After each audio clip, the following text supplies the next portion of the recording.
For over 30 years, HBCU Image has been more than just an apparel store. We've been a movement, a statement, a legacy. We celebrate the pride, the purpose, and the culture that make historically Black colleges and universities legendary. Whether you're a student or a lifelong supporter, our gear lets you wear your HBCU story with confidence and style. Because when you wear HBCU Image, you're not just wearing clothes. You're wearing culture. You're wearing pride. You're wearing purpose. HBCU Image, a Kenny T's company. From cancer care to accidental injuries to cardiac care, we all know that there are times that you can't control what happens in your life. But with Globe Life Family Heritage, you can be prepared to weather the storm when it comes. Call Dr. Beverly Eagle Rogers at 877-300-8269 or visit the website at globelifefamilyheritage.com. With over 25 years of serving communities, Dr. Beverly Eagles Rogers is here to help you and your family through difficult times. Dr. Beverly takes pride in Globe Life being one of the few companies that returns 100% of premiums to clients that stay healthy. So for more information, call Dr. Beverly Eagle Rogers at 877-300-8269 or visit the website at globelifefamilyheritage.com. Are you hungry for authentic Caribbean food like jerk chicken, oxtail, red snapper, shrimp, tofu, and rasta pasta? Well, find your way over to Mango's Caribbean Restaurant, 180 Auburn Avenue, right next to Royal Peacock in downtown Atlanta. Them belly full, but we hungry. Mango's Caribbean Restaurant, open daily from 11 a.m. to 10 p.m. And on Friday and Saturday, we're open till 4 a.m. Come to Mango's and put some spice in your life. So we've got a good thing going. Mango's Caribbean Restaurant, 180 Auburn Avenue, right next to Royal Peacock in downtown Atlanta. For more info or directions, call 404-698-3992 or log on to mangoscaribbeanrestaurant.com. For instant coupons, text MANGOS to 313131. Tell your mama hungry, papa hungry, brother hungry. Mango's Caribbean Restaurant, authentic Caribbean cuisines. Open up the door, tell your mama hungry.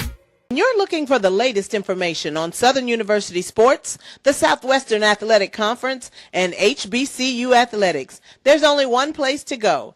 Tune in to the Carlos Brown Show, exclusively on the Black College Sports Network.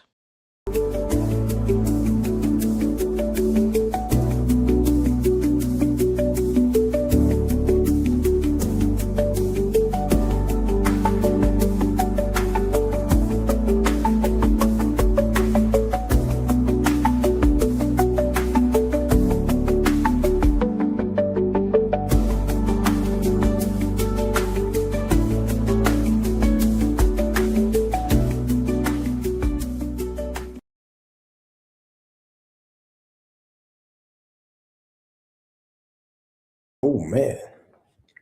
Yo, what's going on? DVP Slacker, boy. Where you at, DVP, man? Don't do that. Don't do that, man. What's happening? What's happening? What's happening? I can't get my background working, so I'm gonna be popping in and out until I get this background right. But anyway, y'all, today is the 4th of I don't know what month this is. The 4th of February, 2026. Welcome to Random Thoughts with DVP. I'm just gonna jump in here with Mark and Mo real quick because I need to figure out what's up with my background. Y'all don't need to see my mismatched curtains in my office. Hey man, you know what? I don't even care. Ain't it? It's been like a crazy time. Hold on, before we start, Mo, you know you my guy, right? Uh-oh, that don't sound good. This ain't no trick. You know you my guy, right?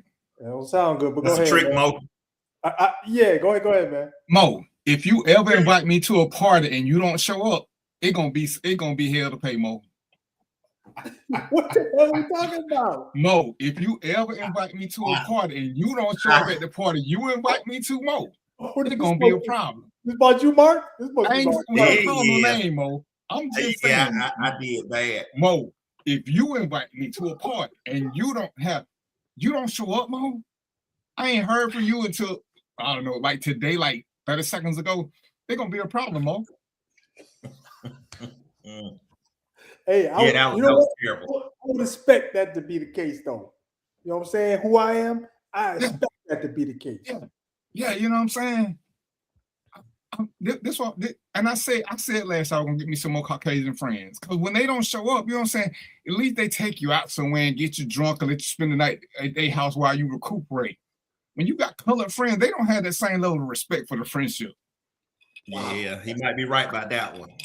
Color friends just show up the next day like didn't shit happen. You know, like hey, wait, I was hoping he'd say, "Hey man, I'm on the way."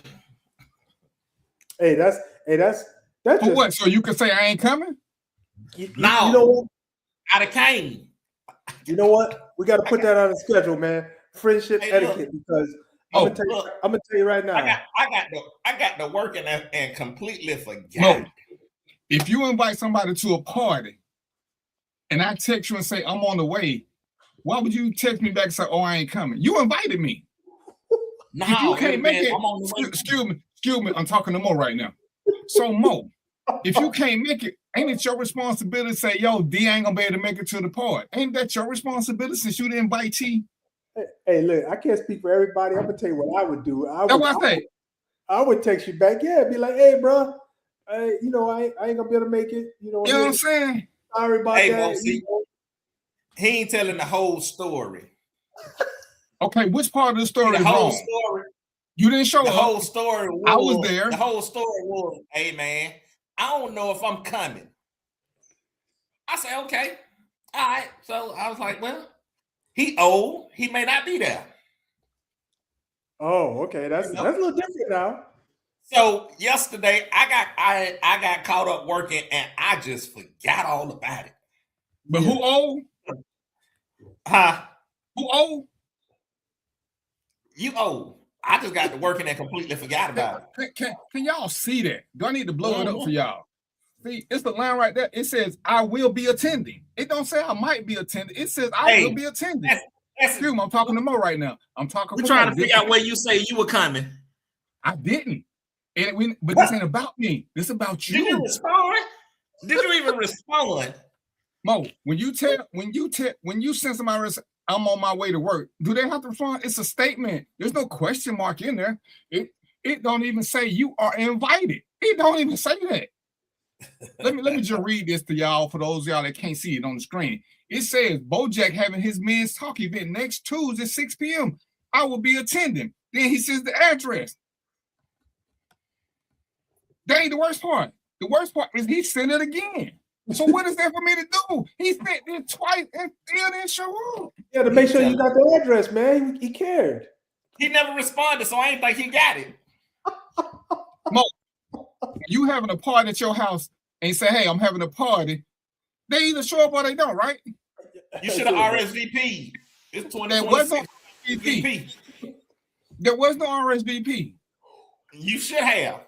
But you know what it's like to go somewhere and don't nobody know you because the person that invited you, who are going to introduce you, ain't even there. Ain't even there. Oh my goodness. You ain't find that to be weird. You ain't be like, "Hey man, I got here." I apologize. I see that next Tuesday. Oh, you think I'm gonna do this again after you? See, you not doing it for me. Bojack didn't invite me, so who was I doing it for? For the men in there who lives you could be impacting. Who invited me? Who invited you? Look, I ain't getting in all this, but I gave you the invite. Yes, I invited you. That was the question. Sir, Judge, can you ask the witness to stick to the questions? It's a yes or a no. It's a yes or a no. Look, Mark, did you invite DVP to this thing? I did. Mark, did you show up? I did not. Did you say, "Hey, I ain't gonna make it"? I did not. Okay, that's it. Your Honor, he can leave the stand now. Next witness. At what point was I supposed to know you were going? Your Honor, the witness is being unresponsive. He was not asking any more questions. There's nothing for him to respond to, Judge. Can you tell him to get out? I have the right to question my accuser. No. You on the witness stand. You ain't got the right to do nothing but answer questions. Well, I'm gonna come down off the witness stand because I need to put you up there. Right, so then go back to the galley. What's up, Shay? So anyway, Shay, if you invite somebody somewhere and they never tell you they going, is it your responsibility to check with them and see if they don't do there? that. If you invite somebody to a party, and it's your responsibility to make sure you there. If they do show up, you ain't already invite them. And let me quote. I ain't gonna paraphrase. I will be attending. Mo, it didn't say I might. Mo, it didn't say I'm gonna try to make it. It says, Shay, listen to this. Confirmation needed. Shay, I'm talking to Shay now. It says Bojack having his men's talk event next Tuesday, 6 p.m. I will be attending. What is that for me to confirm? First of all, I wasn't invited, Shay. So I was invited by one of the hosts who shall remain nameless. No, the host. No, Mark said he will be attending. He sent it to me. I said I will be attending. Excuse me, I'm talking to Shay now. So I didn't know if I was going to be able to make it, Shay, so I didn't come in. So, but when I did get there, and I got there early because I was hoping that somebody who invited me was going to be there to introduce me to people. I sat there for, Mark, you're wrong. I sat there for 30 minutes. There's a little white lady who came out and spoke to me. There were 2 ladies who spoke to me. But no Mark, because I'm like, Hey, DVP, man, listen, you got to take that one on the chin, but let me ask you a question, man. Did you do something for the boys? Were you able to, do something good for the boys? Oh, yeah, you know what I'm saying? Mo, me and you, we showed up and showed out, Mo. We showed up and showed out. All right. So, with that. Hold on.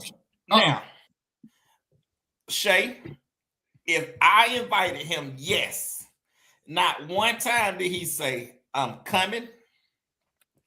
So, at this point, I ain't expect him to be there because if I did, I would have reached out to him.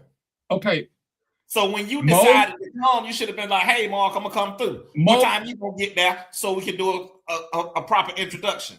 Mo and Shay, I want y'all to listen to this text again and tell me where y'all hear invite. Bojack having his men's talk event next Tuesday, 6 p.m. I will be attending. Then there's the address. That is it. Then he repeats the same message. So did either one of y'all hear an invite? There was no invite. There was none. So there was nothing for me to respond to. Nothing. Oh man. So if there was no invite, why you go? You weren't invited. If you said you would be attending, why you lie? You just showed up. And showed out. But you said you would be attending, so why you lie? I didn't lie. See, the first topic of this show. The first topic, Mo, in this world of world, there's a lot of things that we have no control over. But the something you got absolute control over, absolute, is what, Mo? You have any clue what you got absolute control over? Communication, how you communicate. You got absolute control over your word. When you say you're going to do something, you should do what you say. And if you can't, you should say, hey, I'm going to be able to do it. Because if I say, hey, Mo, you're going to be able to do the show Tuesday, and you say, yeah, then I shouldn't have to worry about nothing else unless you tell me you ain't going to do the show. But when I show up Tuesday, I expect to see you because you've already confirmed, yes? Right. Absolutely. So you can, because when I asked you before, hey, Mo, can you do some show? What you tell me? You say, hey, I don't want to do a show by myself. Is that not what you told me? I did. So if I ain't got nobody who can do it with you, I don't say nothing till you do it. Nope. Because you already told me. I say, Mark, you put your hand down. You're not in class. We got a question in the galley. Okay, the galley is being ignored right now. Hold on. Let me be. I'm gonna take you out, man. Hey, yeah, let me be disrespectful. So when we doing this, you know what I'm saying? And you know, and it's funny because I'm agitated. Not with Mark, but I'm agitated with another black man about his word. He said he was gonna do something, he ain't do it. Oh, yeah, that's heavy. So Mark made it worse because I'm a firm believer in speak your mind. If you can't do something, like I say, Mo, when you said you couldn't do it, I ain't nothing else I can say. I want to try to strong arm you or make you feel bad about it. None of that stuff. You said you didn't want to do it by yourself. I was done with the conversation. And so DVP, to your point, man, I said I didn't want to do it because I didn't believe I could follow through on the commitment. And that's important. That's important to me.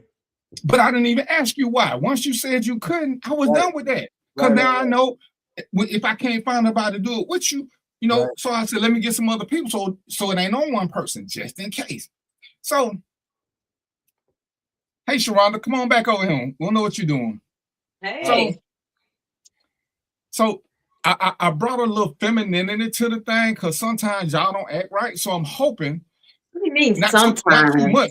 Because Sharonda's a little unmedicated sometimes. But we gotta love her anyway. Sharonda, when I tell a lie, I want you to correct me, just like with Mark. When I tell a lie, then say, hey, you lying. Sharonda, you're unmedicated? Exactly. So when sit down on this. Yeah, go on and sit down. So when somebody gives you their word, you expect them to do what they say they're gonna do. And if they can't, they should call you and tell you. So y'all know I work for this company, right? So I talked to another manager. We have an employee. I put the employee on the schedule. The other manager says, hey man, I really need this employee. I said, well, I gave her Thursday, Friday, and Saturday. He said, man, I really need her. He said, well, can you just have you can keep on Thursday and Saturday. I need on Friday. I said, cool. This was last week. Now, me and him had a conversation. This ain't a text. Y'all know how much I hate talking to people. We talked on the blue phone. So I look at the schedule for this week because said employee is supposed to work for me tomorrow. But she calls me yesterday and she said, hey, did you talk to the other manager? He switched my days and he said, I'm going to be working Wednesday and Thursday. But I'm supposed to be working Thursday for you. So I'm like, but he said he going to call you.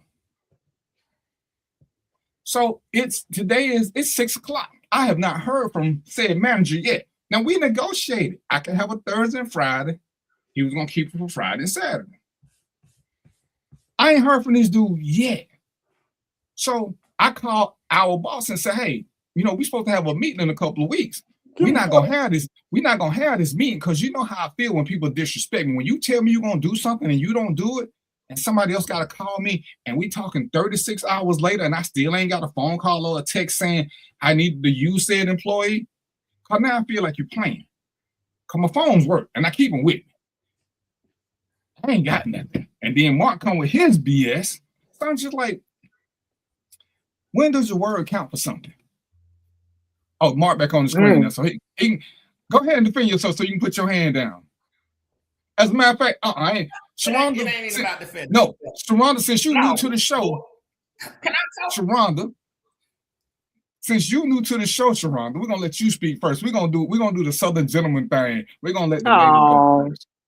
Welcome to the show, Sharonda. Thanks for having me. I'm here. Ain't gonna be here long. I got a flight to catch, y'all.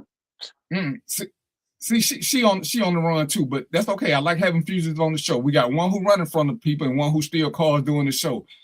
Ladies and gentlemen, y'all won't get this on no other show where y'all got two active felons in the middle of felony and. No, this is not funny, okay? Because sidebar, that's why I almost couldn't get into Canada last week. So. Because you're a felon? I'm not. So why you almost didn't get into Canada? Okay, yeah, we'll hold that for we'll talk about that later. The less I know, the better. You're right. You're right. Say men communicate terribly, but Sharonda, when you give your word for something, I mean, I am not the best communicator either. Like I feel as though, I mean, if I say I'm gonna do something, I do it, but then sometimes I might change my mind. Like, so I don't say I'm gonna do it at all because I don't want to be held to that.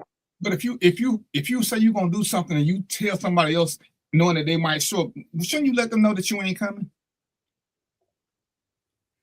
I ain't say, are you gonna do it? I say, shouldn't you? Shouldn't you? I see how y'all doing. Hey, that was a long pause, man. That was a long pause. Oh, I mean, what type of is it a party? Is it a No, it was more of a conference with men so we could discuss ways to make our communities better. Okay. Well, yeah. It ain't just a party. It's we supposed to be trying to make the situation better. Hey, Mark, you Yes, better call for yes. sidebar. You better call for sidebar, Mark. He can talk to you. I'm not talking to him either. I don't. What you want, He Mark? got it. But what I want to say is, it ain't about defending myself. I actually want to apologize to you because you are right. I did say I was going to attend, and I didn't. So you are Yeah, that was correct wrong. in that aspect. Ooh. It is. My reason for not Yeah. communicating with you is because I truly just forgot about the event. And But you I called me never an old got, man. but I never got true confirmation that you were coming, so I didn't think about even reaching out to you either, because, like I said, just completely forgot my mind. So I do apologize because I am wrong for not communicating with you about me not being there. So 2 shots of tequila and 3 table dances. Who? For who? For the one that was wrong. I'm the victim in this. Oh, okay. You gotta Well, pay. damn. You gotta pay, Mark. You know how much that gonna cost? 2 shots of tequila in the table dance? You bought. I'm already 2 shots in.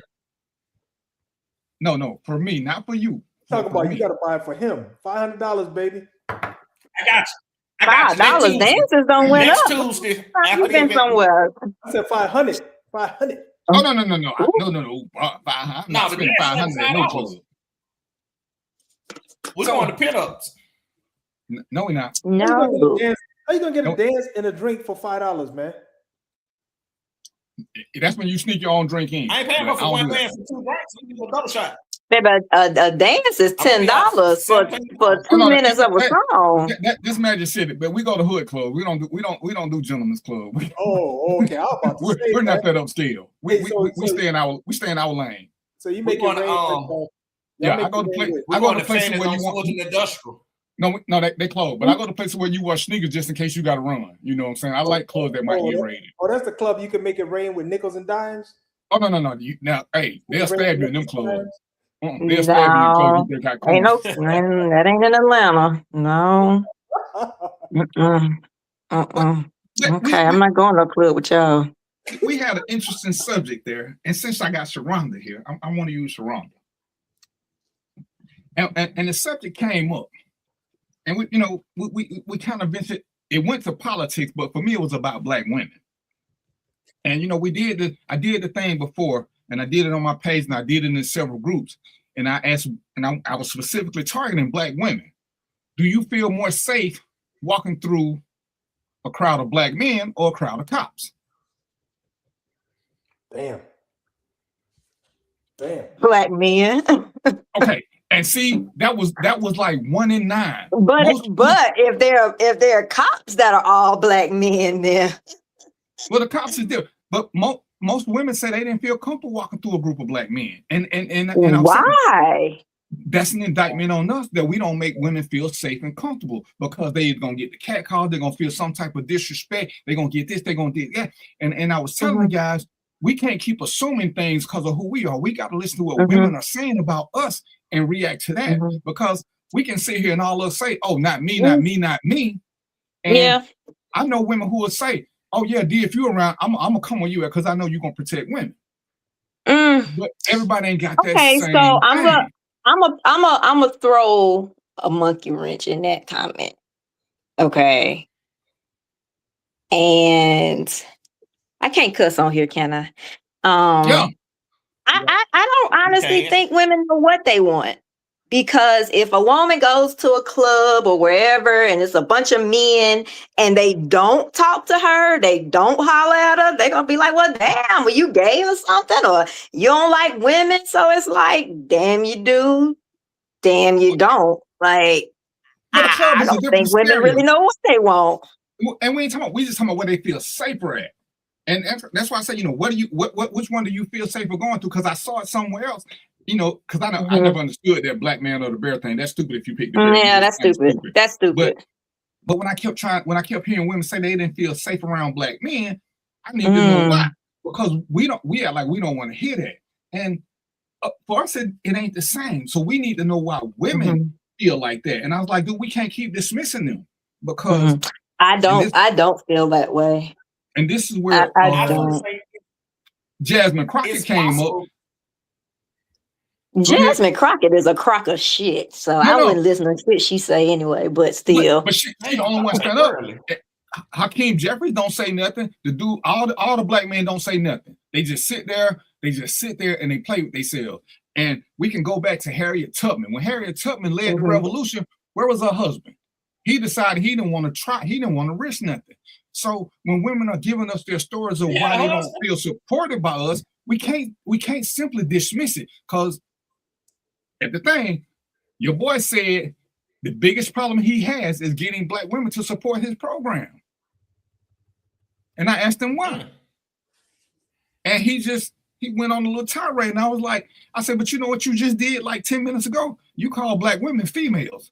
Why they can't be women? Because you don't call men males, but you specifically said these females. Then you start talking about black men. I said, so why you didn't call the females women or ladies? I said, see, it's little subconscious things we do to disrespect them that they pay attention to. I said, because I don't like when we refer to women as females. They're not females. They're women. They're ladies. So we will do things subconsciously, and then we want them to stand behind us. And it's like, he's like, you're right, I won't do it again. I said, but you've been doing it. I said, and you get mad at them for the way they perceive that. Like, we'll get upset about something. And so at some point, we got to discuss this, but we got to listen to their side. If they say something we don't like, we can't get mad about it or take it personal. When Sharonda give her experiences, these are her experiences. When Shay give her experiences, these are her experiences. We got to listen and learn. And where I may not do it, Mark, you may not do it, Robert may not do it, Mo may not do it. But what about the guys that we're not around? So when guys around us, they may do it. Sharonda telling us what's happening.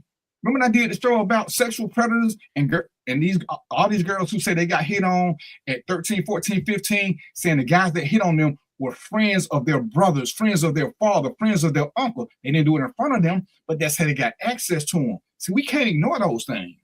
We can't ignore those things and keep talking about, oh, don't nobody I know do it. We're not around when it happened. And these women are telling us this. We got to pay that attention if we want to make this situation better. That's all I'm saying. So we got to listen. And whether we like it or not, we got to hear what their experiences are. Go ahead, Sharonda. You rocking your head. I agree. I agree with you. So I was going to say, I agree with some of the stuff you. Let me say this, Mark. Go ahead, Mark. Well, here's one of the things. The black male community on a whole has a bad reputation, and deservedly or not. It's not for me to judge. Y'all make your own decision on it. But as a community, we got a bad reputation. I'm not saying all black men are bad, but for black women, we got a bad reputation. There's a lot of reasons why too. I don't even need to go down the list, but we know a lot of them. And until that's changed, look at talking bad about you in a song, letting things happen to you in public and not coming to your defense. I could go off and I could write a damn book on why we got a bad reputation for black women. And based on that, those are my books. Will write a book. Yeah, those are my books. I could write a book though on why we got bad reputation for black women. And based on that, black women, they take that in.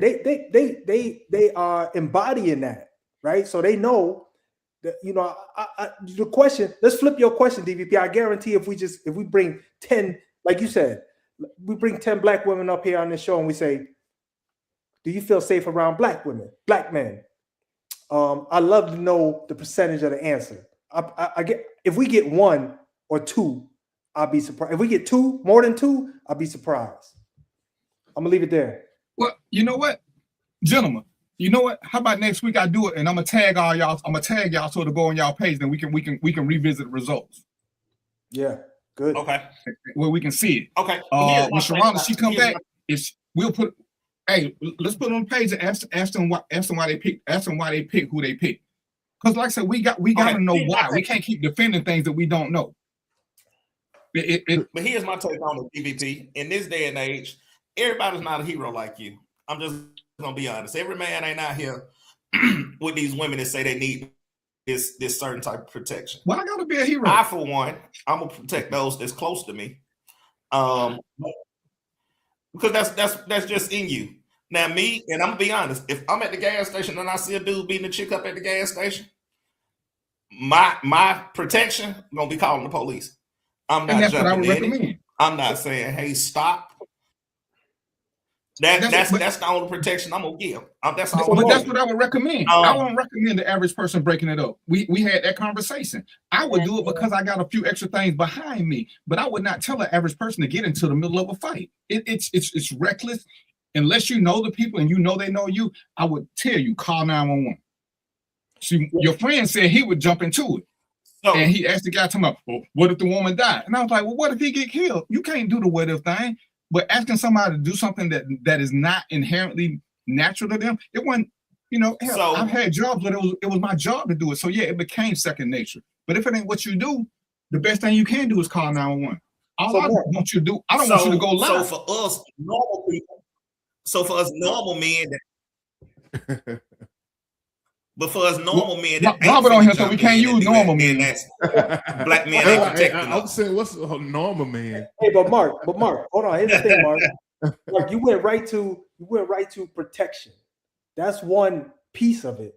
But another piece is respect, right? So what is the respect component of how we treat black women, right? There's a protection component for sure, like you mentioned, right? Hey, I probably wouldn't, based on circumstances, I probably wouldn't do it either. You know what I'm saying? I got a family, so I'm not trying to get myself taken out for just, a particular thing. But like DVP said, he's geared for that. He's suited for that. I'm not. But in terms of respect, I'm respecting black women. You ain't gonna make me disrespect a black woman. It's not happening. So there's two things: protection and respect. Well, I think you're not going to know how you're going to react in a situation until you in that situation. You know what I'm saying? You can say you ain't going to do something, you're going to do something. Until you in that situation, you faced with a situation with a black woman being disrespected, you're going to have to, it's something in you that you was born with already that's, going to spring you into action. You know what I'm saying? If not. Oh, I'm sorry, Robert. I didn't mean to cut you off, man. You're 100% right. But what I'm talking about is from experience. I've actually been in those situations, didn't know how to react, and unfortunately, I didn't do anything. I just froze up, and then I went to talk to people to try to understand why that happened, and they explained it to me. So it's from experience, not from if I know I'm going to get if I think in the future I'm going to be in that situation. It's from experience and what I learned over time. Just FYI. So I'm just coming in, y'all. So, what's the main topic? What this whole thing is about? Well, and how y'all doing anyway? Hey, I wasn't introduced to the stage. You know what I'm saying? We're glad to see you. Because some shows you come on, they don't introduce you. You just got to jump Robert, in. Your intro is set to come on at 7:45 when you normally show up. It ain't set to come on this early because you ain't normally with us this early. Sharonda, you had your hand up. We're gonna ignore Robert. What you got, darling? So here's my take. I believe as soon as we stop treating one another as a monolith, it all come together. Because let's be honest, are all people, black, white, whatever color you are, male, female,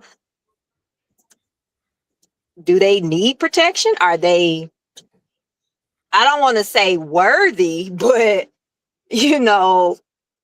is it your job to protect certain people? So you handle people accordingly, because we're not all the same. All black men are not the same. Some black men can, yes, physically protect you, can physically keep you safe, but can they keep your heart safe? Are they emotionally safe? So you got to look at all of those things. So can I comment on? Yeah, that's a good point, Sharonda. Because let me comment on this. There was a circumstance where, you don't know people's history, right? Couple probably been together 10 years, fighting every damn day, killing, stabbing people. I've seen a relationship like this. That's why I'm bringing it up, right? And then next day they're on the couch, hugged up, lovey, right? So you decide you're going to just jump in and protect this woman, get yourself hurt, and then the next day they're back on the couch with the husband or boyfriend or whatever, chilling. Now, what did you do it for? I seen it. So that's why I'm talking about it. But that's a good point you got there. And there's a reason that cops hate domestics. That's why I wouldn't recommend the average guy jumping in. Call 911. I just hate it when I see videos with guys doing a commentary and ain't nobody calling 911. They just sitting there filming it. That's when I got an issue. Because if you ain't gonna do that, I mean, what's your purpose? So you're an instigator at this point. So what you're a fan right now, because that's all you okay with her getting jumped on and you filmed it. Because now you're doing it for social media. Oh, look at what happened, and oh, she probably did something to deserve it. So now you judge and jury, and Robert, part of what we're talking about is trying to get rid of the divide between men and women, where men will say they don't do something, and we never listen to the woman's point of view. And we got to understand why they are like they are. Even the ones that love us and adore us can still tell you what some of our issues are. And we'll take it personal. We'll be like, not me. Or we'll be like, not my guys. But you don't know what your guys will do when you're not around. You know what they do when you're around.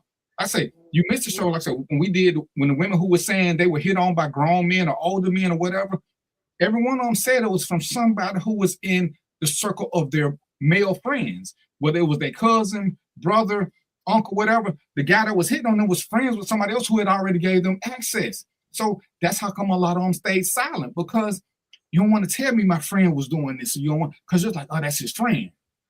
But my friend wouldn't do that. But the women are saying something totally different, and we keep ignoring that. And then when they veer away, we don't understand why they don't want to support us sometimes. But it's like with anything else. When they tell us something, if we make them be the victims, then they don't want to talk no more. So we got to figure out how we can make them feel better about themselves. Even if we don't agree with what they're saying, we can't make them feel like everybody else come before them. Not feel better about themselves, but feel safe and able to rest in that matriarchy, that femininity, that right. Because we already feel good about ourselves, and y'all ain't got nothing to do with that. Well, that's when you ask us, all y'all don't feel good about yourself, and you know that. But that's a whole nother story. Because we're not a monolith. Once again, everybody's not the same. So right, but you can't handle everybody the same. But that's why we don't deal with it. It ain't me. We got to talk about the groups. And because I say, I can sit back every time somebody says something, I can say, oh, all men ain't like that because it ain't me. But when most people talk, they're not talking about you. They're talking about their experiences. So it's a general statement. If a woman have a great time with me, but she have, let's just say she go out with the 5 of us. If she have a great time with me, but a bad time with the rest of y'all, then she can say black men, because the majority of black men didn't have a good time with it. It ain't got nothing to do with me. That's what I'm saying. We can't negate her experience and start trying to make them personal, because, and it's crazy. Monoliths came up yesterday. We're not monoliths. All men are not protectors. All men are not providers. We got to quit saying that this is what they do. That's how me and Mo met, because one of his friends kept saying, all men are this. All men ain't nothing. Every man is a man unto himself. Every woman is a woman unto herself. There are certain things that we all may do, but you can't look at us and tell who does what. You can't look at us and tell who like macaroni and cheese, who like hot dogs with relish versus who like. You can't look at us and tell that. And that's what we got to stop trying to do. So, like I said, when we hear it, even when we hear what we're doing to each other, you got to listen to every man's experience, and then know that that's his experience, whether we like it or not, and go from there. How can we make this better? How can I start talking to people so they'll know? It's like I say, the thing with female. There's some women who are okay with being called females. They agitate me too. It agitates me too when women call each other bro. But that's me. I ain't gonna make them stop. I tell you, it's like the word nigga. Once you say it to me, I take myself out of the conversation. I ain't gonna tell you to stop. I can remove me because I don't want to be called that. But you can say it, oh man, I ain't mean no harm, and I ain't taking it as no harm. I just remove myself because I don't like it. I ain't gonna tell you to stop doing it. It's what you do, it's what you're comfortable with. Be you, I'm gonna be me. Because I don't want nobody else to feel like they can say that to me, and I'm cool with it. And that's all we get into. That's what I'm saying. But when we go ahead. Hey, DBP, when we ask the question about them not feeling protected, then we need to get in depth as to what part of protection are the black men lacking in. Like I said, it may not be the physical protection. Like that's right. Like she said, it may be the emotional part. So we can't just say you don't feel protected, protected. Why? Because everybody, we definitely got to figure out if it's self-implied. But you know, but the thing, you want to be all rah. what we're gonna do is we're gonna take it out of relationship. Somebody telling you to calm down. But I don't want to talk relationship. I want to talk about in general. When we talk about relationship, that's something totally different. She don't respect. I'm sure Shawana don't respect. No, but I'm saying, who else you're expecting emotional attachment from? You don't expect the emotional attachment from a guy standing at a corner. And that's what I'm saying. Just in general, when you walking down the street, which one would you choose? Not your boyfriend and his homies versus the cops. You just got 10 strangers on both sides of the street, 10 wearing uniforms, 10 black. Which side of the street are you going to feel safer on and why? And let's see why they say it. Why they don't feel comfortable. Say it again. For me, if I'm walking down the street and I see 10 black men and 10 police, I'm going to walk by the police. Why? Is it wrong? I'm the opposite. I'm not walking by the police. Cause them motherfuckers scare me. They the one the damn people. Never mind. I'm walking down the aisle with the black people. Oh man! And I'm saying, I'm gonna walk over there with the people that I called for help. See, but that's just different. I guess that's just an opinion. But that's just an opinion. For me, I be like, I cross the street. I ain't got time for this. Hey, Mark, man, if you cross the street, I guess that's how I was raised. Yeah, well. But that's what I'm saying. We need to hear everybody's stories as to why they make that decision. That way, when I do these shows, very rarely do I tell you how I feel about something before I tell y'all what the information I'm getting, because I can feel a certain kind of way. But when people inboxing me and they saying this is how they feel, I gotta go with that, which is why I'm quick to do polls. Because I want to see what the masses are saying, not what my friends are saying. Between these 3 pages, I get a lot of information. And I said, this is what people are saying. I may not agree with it at all, but I can't argue with what they feel. And I said, this is what they feel. This is what they see. This is how it is.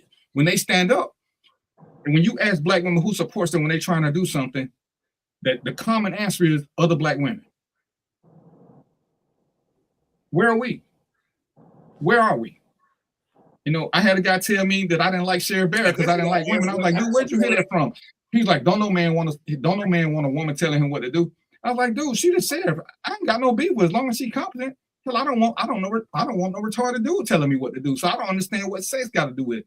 That's your thing that you want to put on me so you can make us be alike. I ain't never sat back and hell, I work for plenty of women. Hell, my boss, the one I'm telling y'all about, is a woman. I ain't got no beef with her. None whatsoever. But I ain't got the insecurity. But lots of us have them. I can say it ain't me. I can go and pick at Robert, and I pick at him all the time. But Robert got a platform. Guess who's on his platform? His show used to be just like mine. It used to be RL, and I forgot the name of it just that quick. But now Jenny's on the show, so he's promoting Jenny. Jenny. He's promoting Jimmy. So I can sit back here and comfortably say that Robert has no problem uplifting women because he's proven it through his platform. He's proven it. Yeah, I've been trying to get Sharonda on the show for a minute. She always too busy, but that's because she's doing shit. She can't get into Canada. Let me tell y'all brothers something, man. That's because I'm what? Women, Robert talking. Women, particularly black women, are the strongest force on this earth. They're the strongest force on this earth. And black men, we have fallen weak. I'm gonna be honest with y'all. We have let women down, particularly our women. We have let our women down, in my opinion. And until we look in the mirror and say, what have I done? What can I do to make this right? We're going to keep running in circles, man. We're going to keep blaming the women. We was put ahead of the women. Why we blaming women? We are the reason why women are doing the things they're doing. The things that we claim that they are doing that we don't agree with. You know what I'm saying? So we are the problem. Black men, we are the problem. And we got to look in the mirror. We got to look in the mirror. And everybody can say we're not a monolith. Everybody want the same thing. Who don't want to be loved? Who don't want to be cared for? Who don't want to be not disrespected? So we are a monolith because we all want the same things. We're not the same people, but we pretty much want the same things in life. You know what I'm saying? So not everybody. Everybody don't want the same thing. I don't know nobody who don't want to be loved. How many people you know don't want to be loved? Everybody. How many people you know don't want to be respected? Not everybody. You can't name them on one. You can't name them on 2 fingers. But here's the thing about respect, Robert. Some people don't care about respect, but the thing is, you may not respect me, but you will not disrespect me. So I don't care if you respect me or not. Just don't disrespect me. So you can't say everybody want respect. Well, what's the opposite? I just don't want to be disrespected. So, Mark, what's the opposite of disrespect then? But you can keep No, you try to say it a different way, Mark, but you want respect, man. Come on, man. I gotta agree with Mark on this one because there's a line where you don't care one way or the other, and as long as that's where you at, we good. Because respect and disrespect are choices. You have the right not to make a choice. It's kind of like y'all ever see these quizzes on Facebook when somebody say, "Do you prefer A or B?" and people say, "Oh, I want both." No, you got a choice of A or B. You don't get both. Pick one. And a lot of people can't pick one. And that's the same thing with respect. Because I'm a fan. Don't be disrespectful. You don't have to like me. You don't have to talk to me, but don't be disrespectful. And that's a true thing because people say, oh, you're gonna respect me. You can't make me respect you. You can't. But I don't have to be disrespectful. I don't have to like Sharonda. Why would I call Sharonda her name? Do y'all hear what y'all saying? You don't want to be disrespected. In the opposite of disrespect, it's respect. So what are y'all talking about, man? Well, check this out. The opposite of disrespect is shut your damn mouth. Like it's not respect. The opposite of disrespect is leave me the hell alone. Like that's it. Like it's not. That's respect. That's respect. That's it. That's not respect. It's not respect if I'm looking past you. It's not respect if I don't acknowledge you. Rob, there has to be some type of acknowledgement if there's respect. In this part of the problem, we keep jumping out the windows to avoid the door. Well, if it's a fire, then that's what you have to do sometimes. Jump out that damn window. You know what I'm saying? We got a door right there. We if the whole house on fire and I'm in the room, I'm gonna jump out the window. So watch this, Robert. I like my nieces, they don't call me uncle. And somebody say, you don't find that disrespectful? No, I don't. But to them, that's a sign of respect by saying uncle. To me, it's not a sign of disrespect. But they'll never call me something besides out of my name. That would be disrespectful. Well, the same you can say the same about sir and ma'am. You have some people who say if you don't say yes sir, yes ma'am, that's disrespectful. Where me, I was raised as you don't say that to nobody because you're not a slave, you're not a servant. You don't have to yes sir, yes ma'am anyone. So it's really all about what you deem as however you want to be treated. So if you want somebody to call you yes sir, yes ma'am, and then you return that pleasantry. If you don't care, then you just don't care. It is what it is. Like it's really not. I don't think it's this complicated, to be honest. And also to her Shara's point, there's another side to this too, because I got to a point in life where I will allow disrespect if it means me sacrificing my peace versus getting disrespected. I'll take the disrespect in some cases. So, it just depends where you at. You know what I mean? It just depends where you at. Yep. True. I agree with you, Mo. And I hate to say it, but when you put it that way. Yeah, I'm gonna add this in. It's kind of off, whatever, take it as it is. But for me, I'd rather be liked than to be loved. I'd rather be liked than to be loved. Let me just stop for a second. Hold on, Sharonda. Kygo, I'm not sure what it is you doing or why you doing it, but what we don't do is we don't do that disrespect. You know, this is a free show. Feel free to log your ass off. Because that's not even remotely comical or cute to me. I just ignored this shit. Well, see, as we talking, this brother came on. Well, I'm sorry. Yeah, this brother came on and being disrespectful. I don't know if he's a comedian and I missed something. Because Mo, I figured he was talking to you, so I figured he was your friend before I said something. I don't even know that dude, man. So, It's just somebody probably just spamming, man. You can't see the chat. Oh no, that ain't spam. That's all the that person. is. That's the person.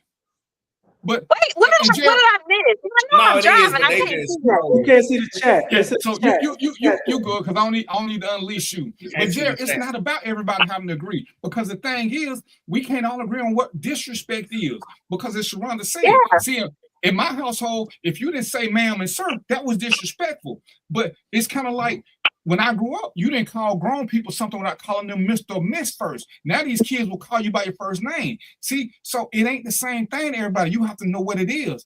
And when somebody does it, before it can be truly disrespectful, you got to let them know. Hey, I don't like that. That's why I say when people use the N-word with me, I don't take them as being disrespectful to me because I've heard them use it in friendly tones and loving conversation. It's just not how I take it. So I remove me from the conversation because I know they don't mean harm. I just don't like it. And I don't want them to change. But to me, it's disrespectful, even though I know they're not intentionally disrespecting me. It's how they talk. So I let them have that. And I just remove me because I'm the one who's being offended at something that they do naturally. So we can't, again, our word for the day is monolithic. We can't monolithically make something be disrespectful or respectful because everybody has their own life experiences and where they rate things. So, and that's why we can't sit back and say that something is going to work for everybody. I know women who. But what we can do. I thought y'all were talking about respect in the sense of you in your personal space or something. Call him. Well, that's what boundaries. Those are boundaries, though. So I think when we, you don't. If you know my name, call me my name. You know. Yeah. You got 42 names. And I answer to all of them. Hell, I didn't know who you was. I had to look because back I'm like, because what you call me tells me the level of how you know me. So you call me Robert, but people in the hood don't call me Robert. I actually called you Lamar till I found out you was Robert on Facebook. I never knew Robert. That's my professional name. You know what I'm saying? Okay, sir. You know? But it don't matter what you call me, as long as you don't. It's just, I mean, it gets it's not something when we get too to out of that the way. conversation, we need. Kygo, it may be time for you to just log off because you're the one when who we get to that crying. conversation about why. Right, but that's the thing. If Robert does something and I take it as disrespect, I should have a conversation with Robert saying, hey, Robert, when you did this is how I felt. So Robert will know. And if it's something he does, we both know. So it ain't, because you can't be, if you keeping it to yourself, that's just on you. You got to let people know what's going on. Because it ain't nobody's job to figure out what's disrespectful. Because they don't know. You know, Mark, my dude. But if Mark don't like short jokes, we can't keep making short jokes because that is being disrespectful after he tells us he don't like short jokes. But if somebody came in on the middle of the show and heard Mark and Joe going there, you think they didn't like each other. But we know that Mark and Joe like each other. But if you came in on, hell, if you catch me and Robert sometimes, you think we don't like each other because Robert gonna talk a lot of trash. I'm gonna talk trash back. But if you notice, we don't ever start smiling. We keep doing it. So either we narcissists or we like each other, or to the random stranger, we being disrespectful to each other. But you can't define it for somebody else. They have to define it for themselves. Some disrespect can be out of ignorance. If you just out of ignorance, say like if I call the young lady on the show, I say, "How you doing, cutie?" She might not like that, but she would say, "I don't like that," and I have to correct myself. I have to stand corrected. So you know what I'm saying? Because you didn't mean no harm. I didn't mean no harm, but it's not what she would like. You know what I mean? So I have to stand corrected. So I have to take her correcting me on it, and you know what I'm saying? Right. So and I'm saying when we're doing stuff, we have to listen to people's reason as opposed to trying to tell them why they should. Because even though Robert might have said cute out of just his normal behavior, once somebody tells them it offends them, then Robert has a duty to respond to that. Because now he's being disrespectful. He keep doing it, even if it's what he naturally does. Which is why I take myself out of conversations with the N-word being thrown around freely. It's me who's the problem now. Because everybody else using it is okay with it. It's me. I know that they don't mean disrespect. The word is disrespectful to me. But that's my thing. So But you know, I had one guy who kept wanting to talk to me. I said, listen, T, if you want to keep talking to me, you can't keep doing this. Now, I don't mean no harm. I said, no, you don't. I said, that's the only reason I'm explaining this to you. But since you need me for something, I can't keep being your end. Man, where you from? Where you from? Everybody say that. You ain't got nothing to do with that. Do you want to do business or not? I said, as a matter of fact, don't even sweat it. Let me just let you go somewhere else. I get you. So that's what I'm saying. So when people tell us something, and right now we're talking about women, when women telling us why they feel devalued, why they feel unprotected, why they feel anything toward us as a group, we got to start understanding. Sharonda can sit there and tell me 20 things wrong with black men. She's not talking about me. She's talking about black men she's dealt with. She's telling me so I can pass this information on. I ain't taking none of this personal unless I know I do it. But if she's saying she don't like this, she's just giving me some of her life's examples of things that were done to her that she didn't like. And that's what we got to do. When I'm telling y'all stuff, when I listen to Robert and he shares stuff, Robert's scenarios are not about me. When Jenna tells stuff, she's not talking. Even though she may say men will do this and Robert, we can sit back and say what women do. We don't mean all of them because we ain't been around long. We're telling you our experiences. And it's just so if you're doing some of these things, it helps to know. So if you're doing some of them, sometimes we need to self-check because a lot of us were 80 babies. We graduated in the 80s. It was a different world when we graduated in the 80s. Robert, how old are you? How old are you, Robert? I graduated in the 80s. Okay. See, when me and Robert was in school, when we did the joning, it was no big deal. If you join now, you're bullying. It wasn't bullying for us. But everybody's so sensitive now, but they swear they're not sensitive. But if you ask me and Robert, this whole 21st century society is sensitive. You can't call people fat. You can't call them ugly. You can't call them big head. You can't call them retarded. You can't say midget. You can't say none of this stuff. We use these words like it wasn't. No, we had one rule. We don't be talking about nobody's mama. You don't talk about my mama now. What? Not if you wrote that school bus. You say the mama jokes. When we were joining DVP, we had a circle of people that we joined with. Right. So we join people outside of the circle, then yes, you're bullying. It's all bullying. So the kid that don't know how to join, no, because you still got these little pockets of people that talk trash to each other and still joining. But if you joining the kid that you know ain't gonna say nothing back, ain't gonna stand up for itself, then yeah, you bullying. But Mark, have you noticed? Yeah. If I hear it, I can go complain about it.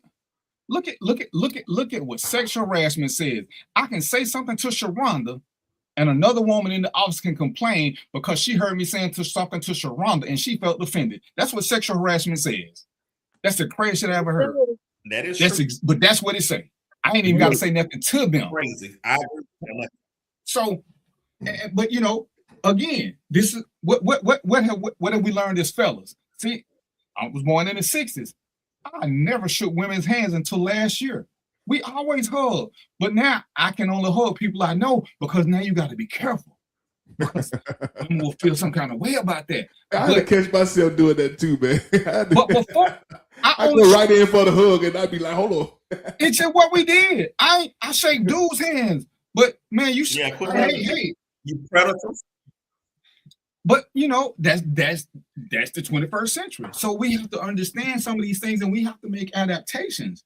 We don't mean no harm. Because man, I'm quick to say darling. But to a certain group, that's offensive. And I'm like, hey, you know, guys complain on Sharonda. Hey, she came to my desk, she was talking to me, she was leaning all over me, she had her breasts on my shoulder. I felt like she was just trying to look over your shoulder and point to something you were doing on the computer. But everybody gonna stop using you for an example.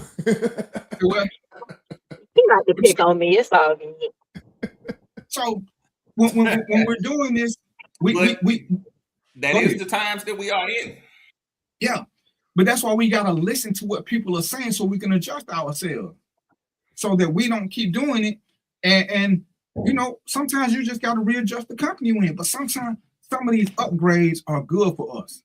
But Joe, if you call people by their first name, and it's funny. I'm interviewing a guy, right? And it's gonna be Mark. I'm saying, hey, Mark, I'm Darren Bell, I work so and so. And he was like, yeah, my name is Mr. Williams. But he'll say, Darren, you can call me Mr. Williams. I said, what? And I had a 27-year-old guy kept telling me his name was Mr. Something, and he would keep calling me there. And I just kept looking at it. I said, "So the interview was over with." He said, "Am I hired?" I said, "Absolutely not. How in the hell are you gonna keep calling me by my first name, but you want me to call you Mr. Something?" Wow. Bro, I'm like, maybe I'm out of touch, but I don't know too many bosses who legitimately keep calling everybody Mr. or Miss. And it's like, I ain't saying it don't happen, but dude, especially when you you feel the need to call me Darren, because I just say I'm Darren Bell. Whatever you call me is fine. Most people will start off calling me Mr. Bell, and I'm cool because we just there for 5 minutes. I ain't sweating. But he started off calling me Darren. And he's like, "You can call me Mr. Williams." I could. But I could just in his interview. Yeah, put some respect on my name. Yeah, I'm gonna put an unemployed. I'm gonna put a U out on his application. So So check this out. But look, when we had you gotta let Mo go first, because Mo forget what he gonna say. You gotta let Mo go. I got it written down. Go ahead, Mark. Yeah, go ahead, Mo. Oh, okay. All right. No, so I was gonna say. I was gonna say that when we had this conversation. Go ahead, Mo. Go. You got a little delay over there, Mark. I don't know what kind of internet you're using, bro. Okay, so the thing is this. I was gonna say that, first time I went down south, it's crazy, man, because I didn't go down south until I was about 25. Right? First time I went down there, man. The first time every woman I met was calling me sweetie and hun. I was like, man, I love it down here, man. But that's you're talking about down south as in a location. Yeah. Yeah, down south. Yeah, what are you talking about, man? What you talking about? Jesus Christ, man. This is a child's related show, man. What you doing, man? I didn't know, man. Yo, what you doing, man? Listen. But something else is called down south, man. So I know what I'm saying. Robert, go to your corner. Go to your corner, Robert. We'll see you next show. We got a woman on the show, man. Chill out, relax. I thought you were saying on the show. But you said the code word, so I'm trying to. Then you said no. The first time I went down, first time I visited down. Okay. Can I say that? I get it. I'm sorry, man. I apologize, y'all. All the women was calling me sweetie and hun, and I loved it because where I was from up north, you don't get that, right? I was like, man, I love this, man. But so I was just saying, it depends on where you are, where certain etiquette is okay and certain etiquette is not. But I was also by myself. If I was with my lady, I don't know how I would have felt about it. But it's just something I wanted to point out. That's all. Where you from? Northeast. Boston, okay. Massachusetts, Connecticut area. Yeah, okay. So life is different below the Mason-Dixon line. So as we bring the show back up to PG-13. Yeah, come on. I'm sorry, man. I thought he was doing the code. We gotta come off from down bottom. But I forgot he was up north, so he don't know that's a code word. Robert, didn't nobody go there with you, Robert. That was a you, Robert. And I'm over here. DVD. Mark, you go there, Robert. Yeah, I'm over thinking she told everybody. I did not. No, we don't. This is not normal, Shar. We don't do it. We don't do this, Shar. We don't do this. See, okay. You see how she so my thing is this. Rob, we're gonna send you back to the comment section. You don't get to talk no more, Robert. You don't get to talk no more. Okay, man. Carry on, man. Yeah, I'm like, man, I got 3 emails from Mark and the Funky Bunch. Now they asked me how they turn into an X-rated show. This ain't that, Mark. I mean, Robert. And hey, but did y'all see how he tried to pull us into it? Talking about it's a down south. I mean, no, bro. Everybody did the same thing. They covered their eyes. Everybody did the same thing. Okay, you keep trying to stay here. Move on. Y'all are mad. So DVP. Yes, sir. When we is it that big of a delay for me? Nah. Cause I'm hardwired. Is it a delay? Oh no, your mouth moving when I hear the sound when your mouth moves. Okay, all right, cool. So when we had this conversation about black women not protected by black men, can we either have some of the women on the show, or at least ask questions to say what part of protection are they are black men lacking in, instead of just I don't feel protected, and that's just the end of the conversation. No, or that's end what of I the said. question. We got to figure out why or what parts they're not feeling. When I make the protected post, in. I'm gonna ask them why.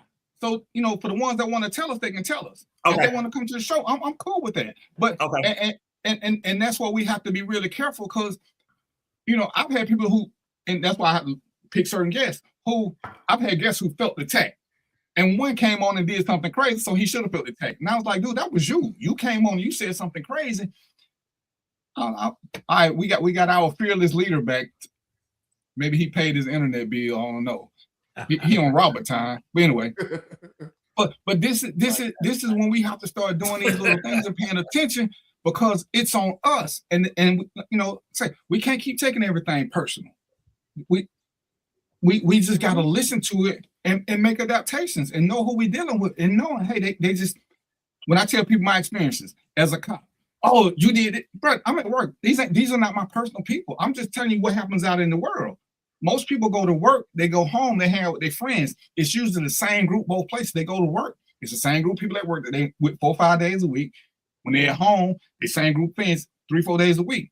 As a cop, I didn't have the same group of people I was around every day. Usually every day I was surrounded with a new 30 people every day because I'm going to different places. So I'm getting a widespread thing. So I'm not telling y'all what's consistent. I'm seeing these little things. I'm doing these TPOs. I'm doing this other stuff. I see how people are who don't know me. They ain't got no reason to impress or unimpress me. So, and it's like, this is how you learn stuff. I mean, man, if y'all see my inbox sometimes, I don't know, my inbox don't probably men like Sharonda's, but people are just sharing information and want me to talk about stuff. And it's like, some of this stuff I never even thought about. So sometimes I just make a post based on what somebody said. I mean, I'm like, wow, I never knew this was an issue. I never knew that women were being violated by our friends. Because why would I know that? I don't have a sister. I didn't have that. But I'm listening to them, and I'm like, wow, that's why I had to do a show on it, because it caught me off guard when I had like 70 women inboxing me because they could relate to that. Go ahead, Sharonda. I'm so tired of y'all raising y'all hand. I'm being respectful. So Yes. you said something that kind of triggered a thought. Could it be that women who don't feel this safety from men, it's because they didn't get that safety from their parents? So you said that they were around people as a kid that their friends or uncles, whatever, might have said something, and the parents either didn't believe it or they didn't tell the parents. But I think that stems from something deeper, that they didn't get that safety, that protection from their father or any male figure, or their mother. And now it has festered, and now you look at the world and you're like, all Black men, are unsafe and things like that. Because I honestly, I can't relate to that. And my parents, so it's like, I just can't relate. And it's hard for me to really put into words like how women can come up with that conclusion. The only thing that makes sense to me is that you didn't have someone to protect you, because I had, outside of my parents, men who weren't related to me that I still felt safe with, that I knew would protect me as a child, So maybe that's where we are. I think maybe somebody need to go sit on the couch or something, because but your circle was a whole lot stronger than most. And if we're being agree, if I were to profile you, and I can cheat because I know you a little bit, you're a little stronger than most, because if we sat down and dissected some of the things, you could say, based on some of your experiences, why you don't really want to mess with Black men. You just don't let that hold you back because you have good examples, so you can push. Black men are beautiful. Like, God damn, look down. Like, shit. Right. How could you not?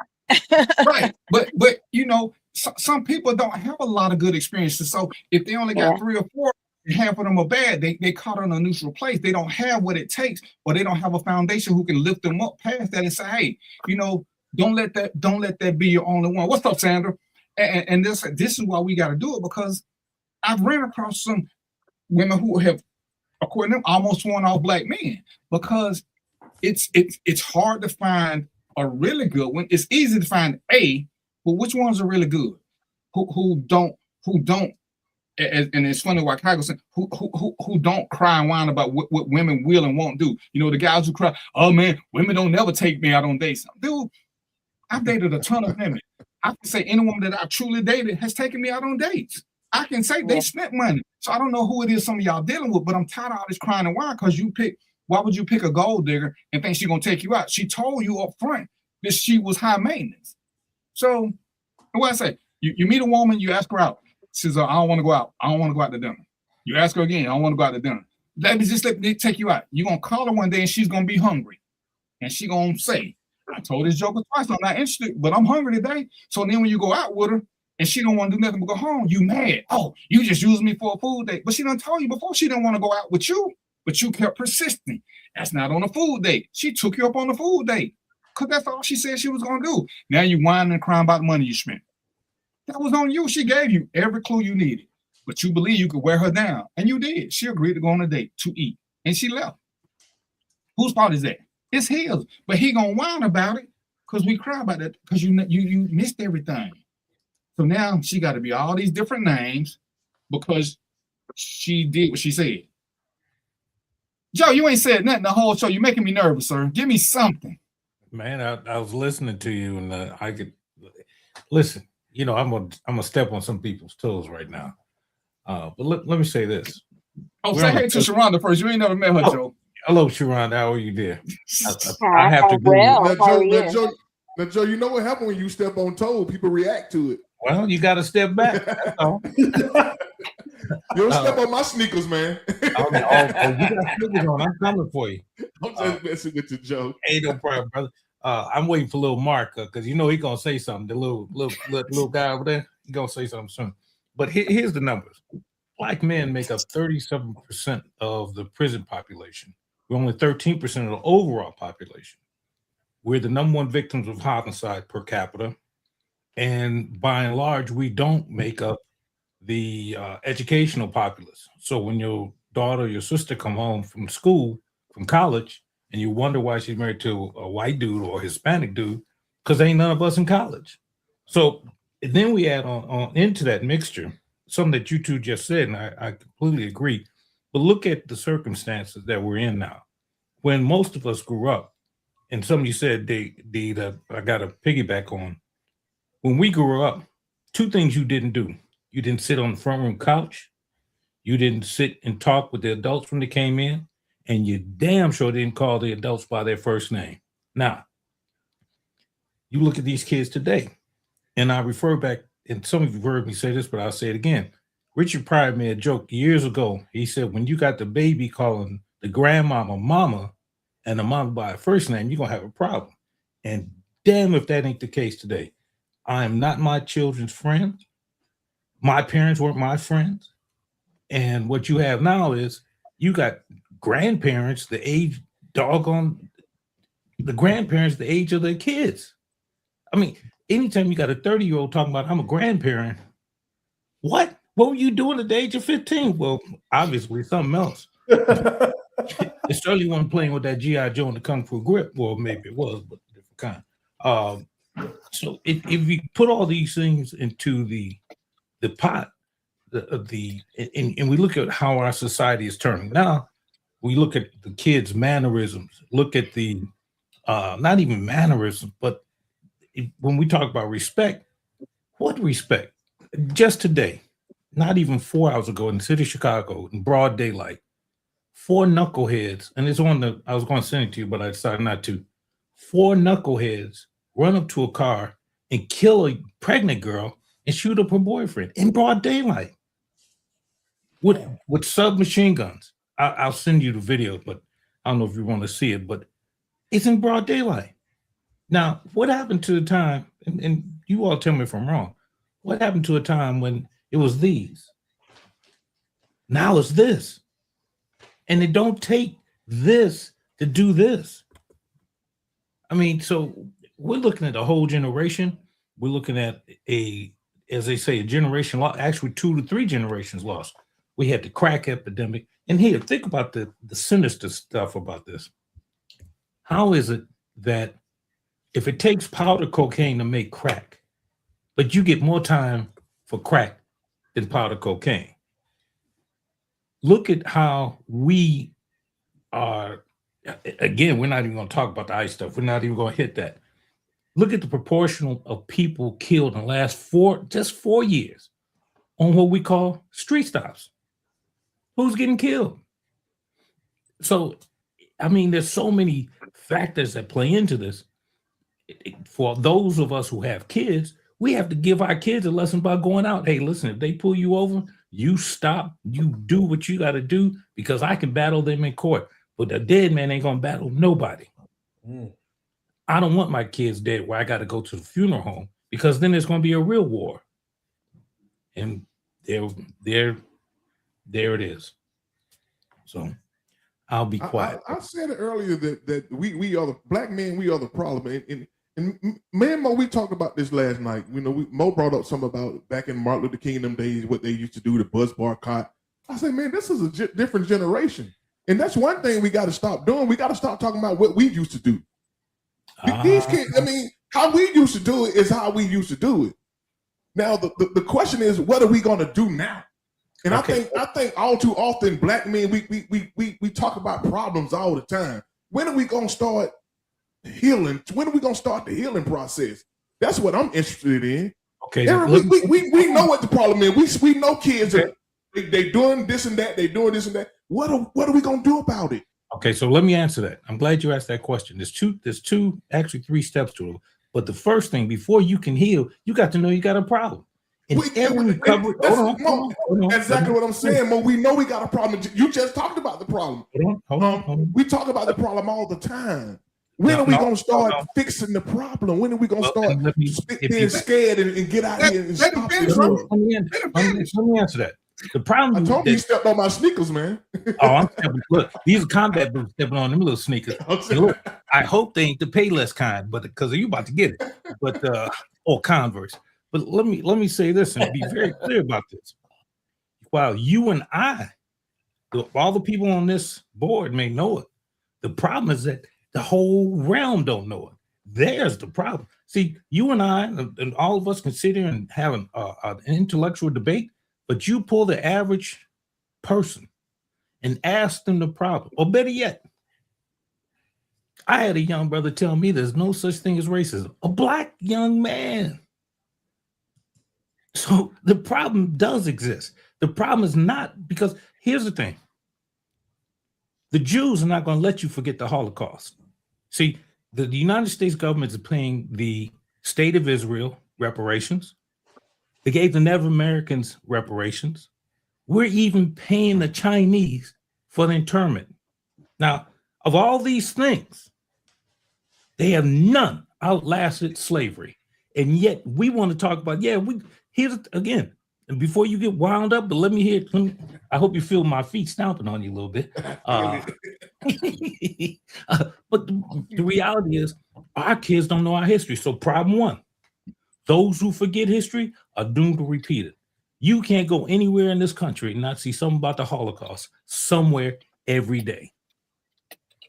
And your president is now wiping out wholesale history of black folks because it doesn't make sense. It's not our history. It's not our history, though. That's not our history.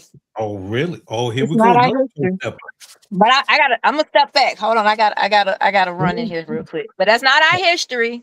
Oh, okay. So we were indigenous to this land, and I really don't understand why, as a people, we want to hold on to slavery so tight when this land was ours. We didn't come from Africa, and some folks may have, but when you realize and you research and you know that people from this land, from the islands, the West Indies, they came down there, took those people and sent them to Africa. They sent them to Liberia. Research that. Don't laugh. Don't No, I laugh would- because I've done my family's history, Okay. Well, and I would they love to have that took us conversation. from Barbados Some of and you did come from sent Barbados. people to Africa. Hold So on, hold on. everyone did not come from Africa. And if you Oh. speak to some Africans, their verbal history tells them that their ancestors came from the West. Well, here's what We I all didn't come from Africa. So hold on. slavery Hold on. slavery is not That's our BS. history. Oh my Just God. like Listen, the Holocaust. No, y'all done went down this rabbit hole. I gotta go, I gotta do some work real quick. look, go But get the booked up. What do you Holocaust gotta didn't read? even happen the way they told you it happened. So What? what's going on right now is that systems are being dismantled. The Okay. Smithsonian caught on fire. All of our history, all of the history of the Americas up in fucking flames because they knew we as the indigenous people of this land, we're powerful. Okay, so We're let me ask you something. supreme. I So would let me even ask go you and say we are superior. And why do you think all those churches had to be bombed? Look, All I'll of go. our Hold on, history let is me ask in, you. I'm not, hold on. All Let her of get it our out. Let her get it out. history was in those churches. And they bombed them and they got y'all thinking it's some racism, white supremacy shit. And it's not. Okay. That So you don't think there were any information was slaves in in the those church? churches. All of you talk about census and all that. No, that's why people don't know who they are and where they come from because they burnt it up. So, They so your knew. people came from Liberia. I never said that. Oh, so your people went to Liberia. I never said that. Okay, I but you're said they indigenous. took people from this land. Okay. They Okay. took people from the islands and said, "Hey, we got this is proven. This is factual." They said, with you. "Hey, the British went Yes. down and said, hey, we want the population of Liberia to go up." They took them from their land. They took them and put them over there. They didn't And- come from Africa. So They Liberia. didn't come from over there. Okay, so let's use Liberia. If you say you did your research, wasn't Liberia allegedly, if you read the Lincoln papers, isn't that where Lincoln was sending or trying to Why send? why would you even listen to Lincoln? Why would you believe? That's I the didn't- problem. You guys You read, didn't even y'all listen. read, and you read certain, Wait. certain things, but not all of it. You got to read between the lines. You got to see who wrote it. Okay, You got to all right. see who So wrote you this didn't- stuff. The same so- people who told y'all the Holocaust occurred the happen. way it occurred is the same people that want to make y'all slaves so you can stay in this low vibrational energy. When you gotta raise your vibrations, And people. I And when think you what she's do saying, that, Okay. what she's saying, everybody's writing our history but us. Oh, I don't thank disagree you. with that. Not you. that I don't disagree with. And you know who However, wrote the I will history? disagree with- You want to No, know I who will wrote the disagree with- history? Well, I ain't gonna say that, but yeah. No, listen, we know that history is written mostly by the victors, and most of the time is never correct. I'll give you that. But to slave, So how do you defend it? Well, You can't if you're- defend it then. You Well, can't defend it if if you're you know that Liberian- it's not right. But what you just said It's the most wasn't right. asinine thing to say. But what you just said was asinine. Why would I defend somebody or a body of work just or a did. book if I know it's not right? How about trying other books? Nobody said one book. I said read a lot of things. My Okay. information doesn't come from one book. It comes from a multitude of information. Written by whom? All kind of people, black folks, white folks, all kind of folks. So if Means you what, tell though? me that you believe certain things, I got no argument with that. However, if you want to fact check me, I'll be more than happy to go with you to that point. But to say that slavery didn't happen, that we are It didn't. foundational native to here, We is- are. we are not. We are too. We you very made- much are. you We made- very much are. I will say this. You're then saying that slavery did not happen, or everybody was Slavery did not happen the way that we were taught that it happened. So how did it happen then? I wasn't there, shit.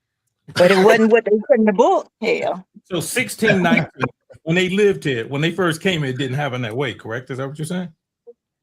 We were already here. We are prisoners of war. Okay, so all right, We are prisoners of war. I would not disagree that there was like, hold on.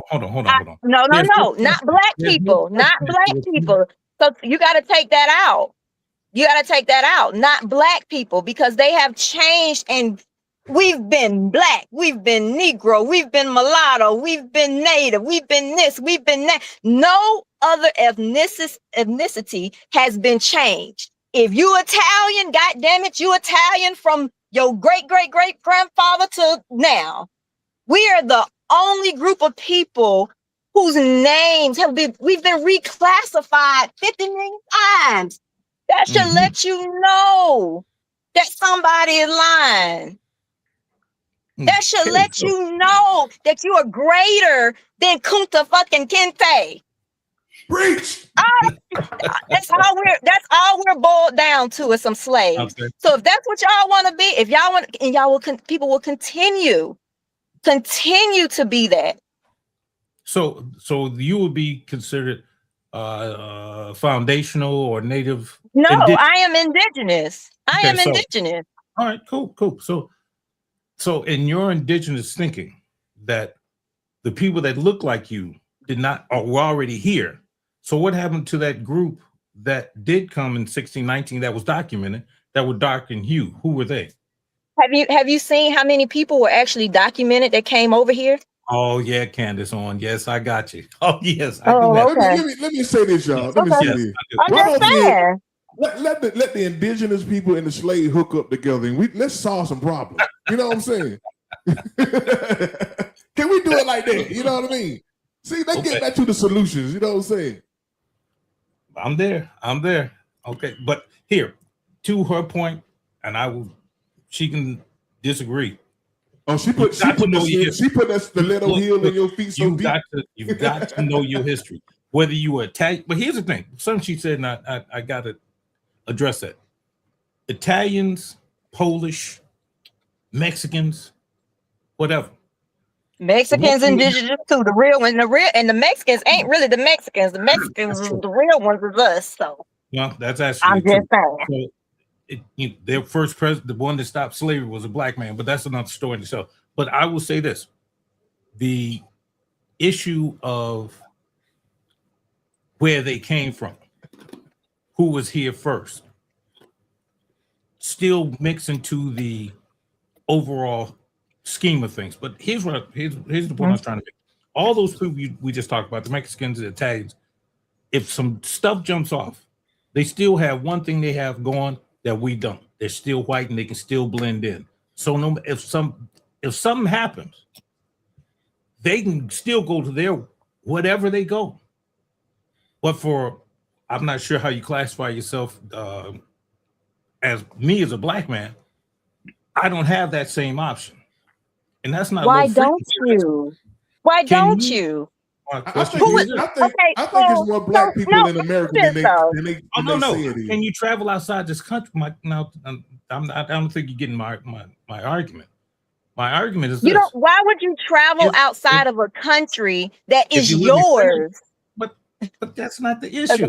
I'm saying that if you choose to, you should have if you choose to, you should be able to go anywhere in this country. That's not, or outside this country. That's not the case. We have that right. Yes. All right.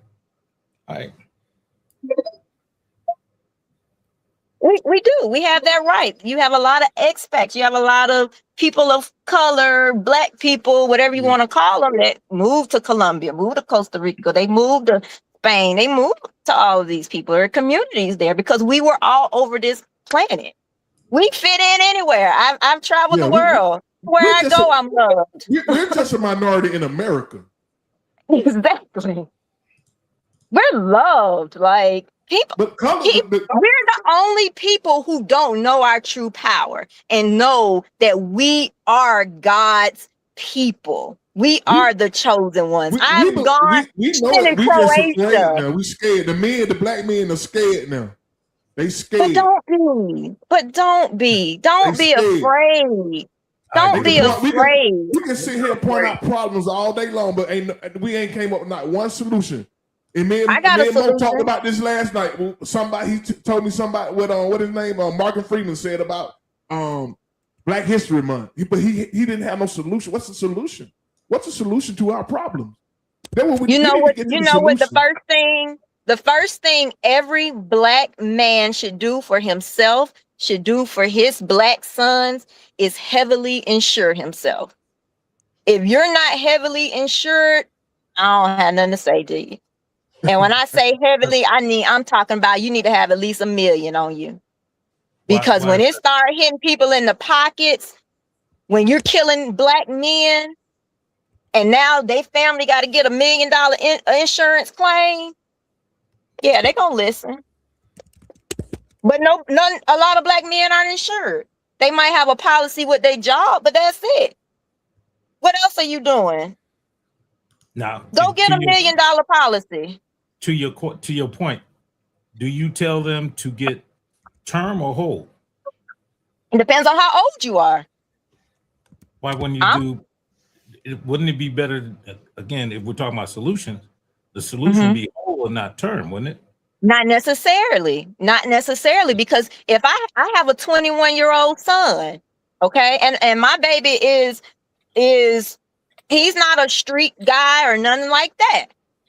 But if you have a young man, you need to get him a term policy. That's $1 million. That's gonna cost him $25 a month. Why would you get a whole life? Because so it depends on your age. No, it depends on your age. If you at 60, yeah, get a whole life. Now $1 million gonna cost you the goddamn grip. But if at 60 you don't have insurance by now, you're a fool. What the hell we been doing? You're a fool. No. I'm just saying. What have we been doing? So there's your solution. Your solution comes from making people's pockets hurt. You want to F with me? Okay. Give me that money. See, you see what I'm talking about? The black, I did not tell you how powerful black women are. One solution today, and it came from a black woman, the most powerful force on earth. And all we got to do, black men, is protect them and make sure that oh my God. But and let me just stop you right there, because you said it, Robert, and Mark said it. Why do we keep picking and choosing which black women? Why do we only want to choose ours as opposed to ones who speak well, ones who represent something? Both of y'all have said y'all will only do it for your family members. And I'm gonna keep saying that's what we are. Who said that? I didn't say that. Oh, Robert, but we can go back. I did. Find the show I was on. Yes, you did. You said you only helping women who related to you. I did say no, I didn't. No, yes, I you did. did. I did not say it was that. on your show, Robert. I gave praise to all black women. I ain't say all praise. I know one thing though. I said, who would you protect? You said you only protecting women you related to. Family and friends. And I asked you, if your daughter was in her apartment and something was happening, do you want her neighbors not to do nothing? That was on your show, Robert. I don't know. I don't know. You went in the archives and got that one. No matter where I got it from, it's what you said. You know more about my archives than I do, so I don't remember that one being in the archives.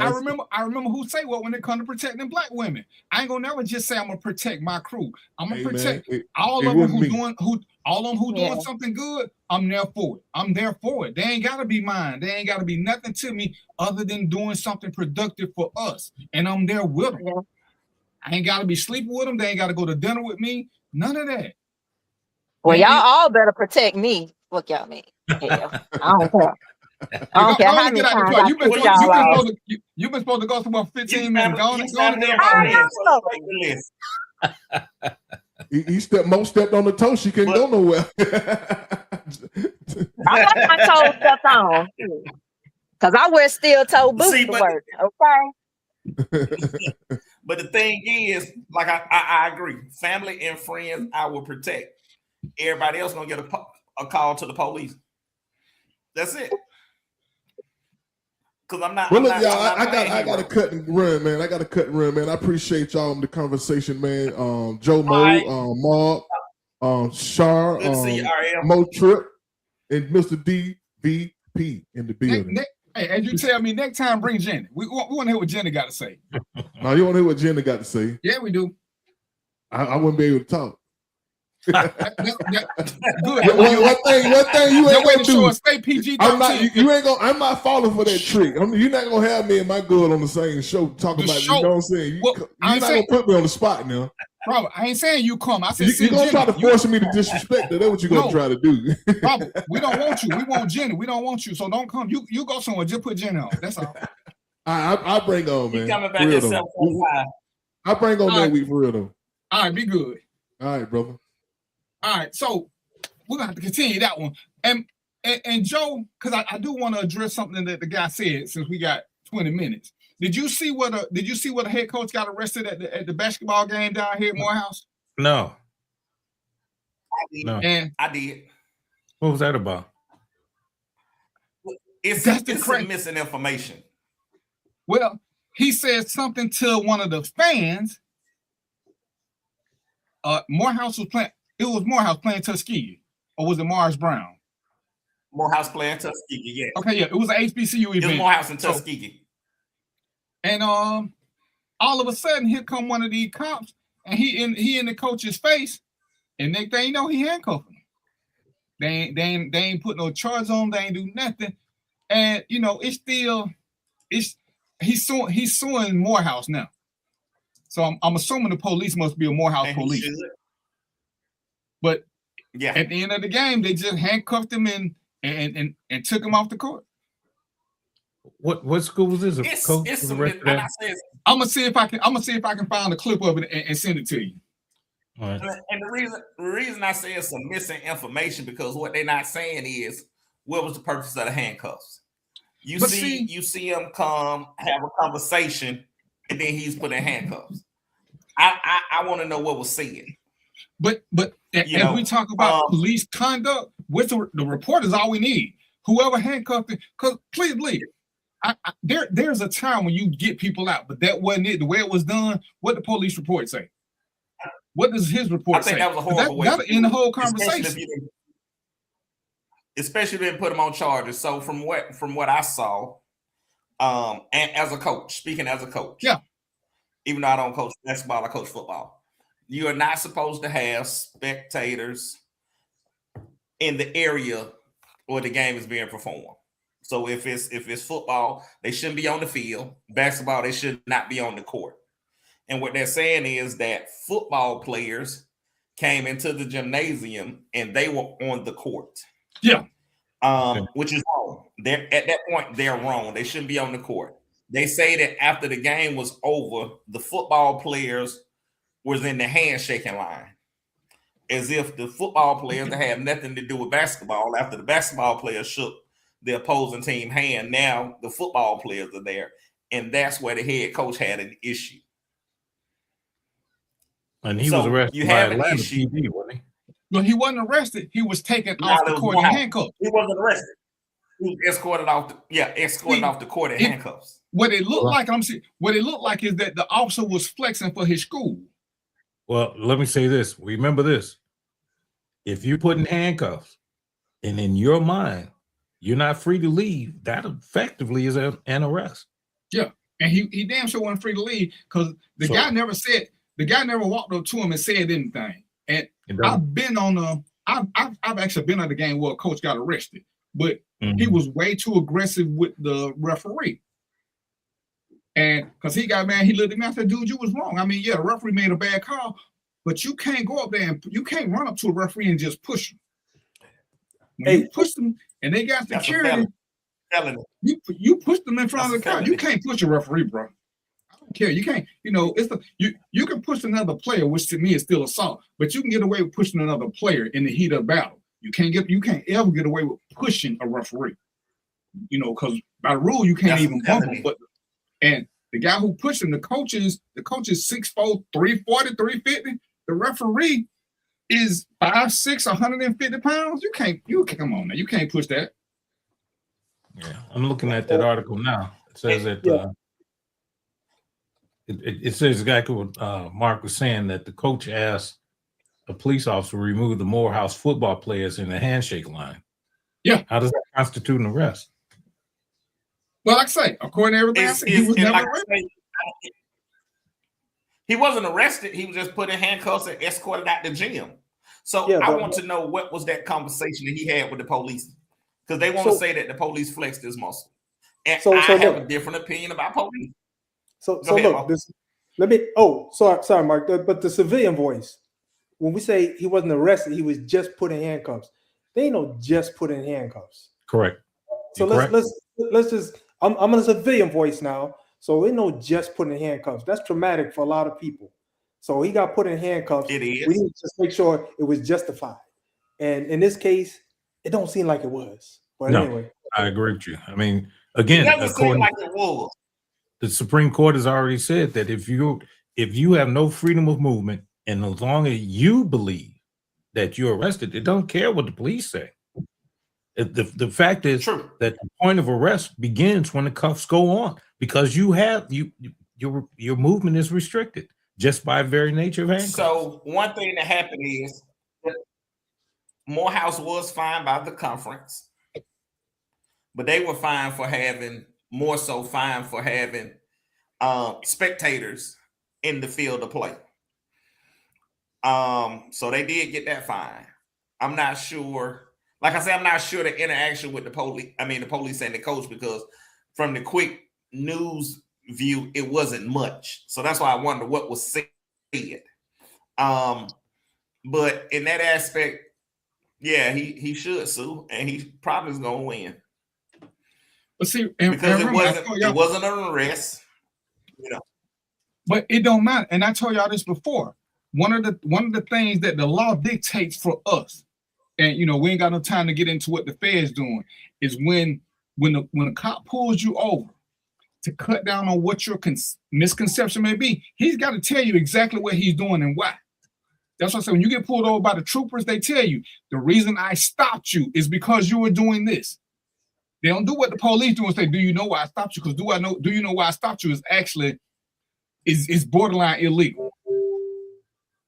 But the troopers say, "Hey, the reason I pulled you over was that," they let you know that you committed a crime, and they go through the whole process, because the law says if you believe you're under arrest, you are, which is why it's important. So I tell everybody, police can't just stop you and not tell you why, because I want to talk to you is not a legal excuse.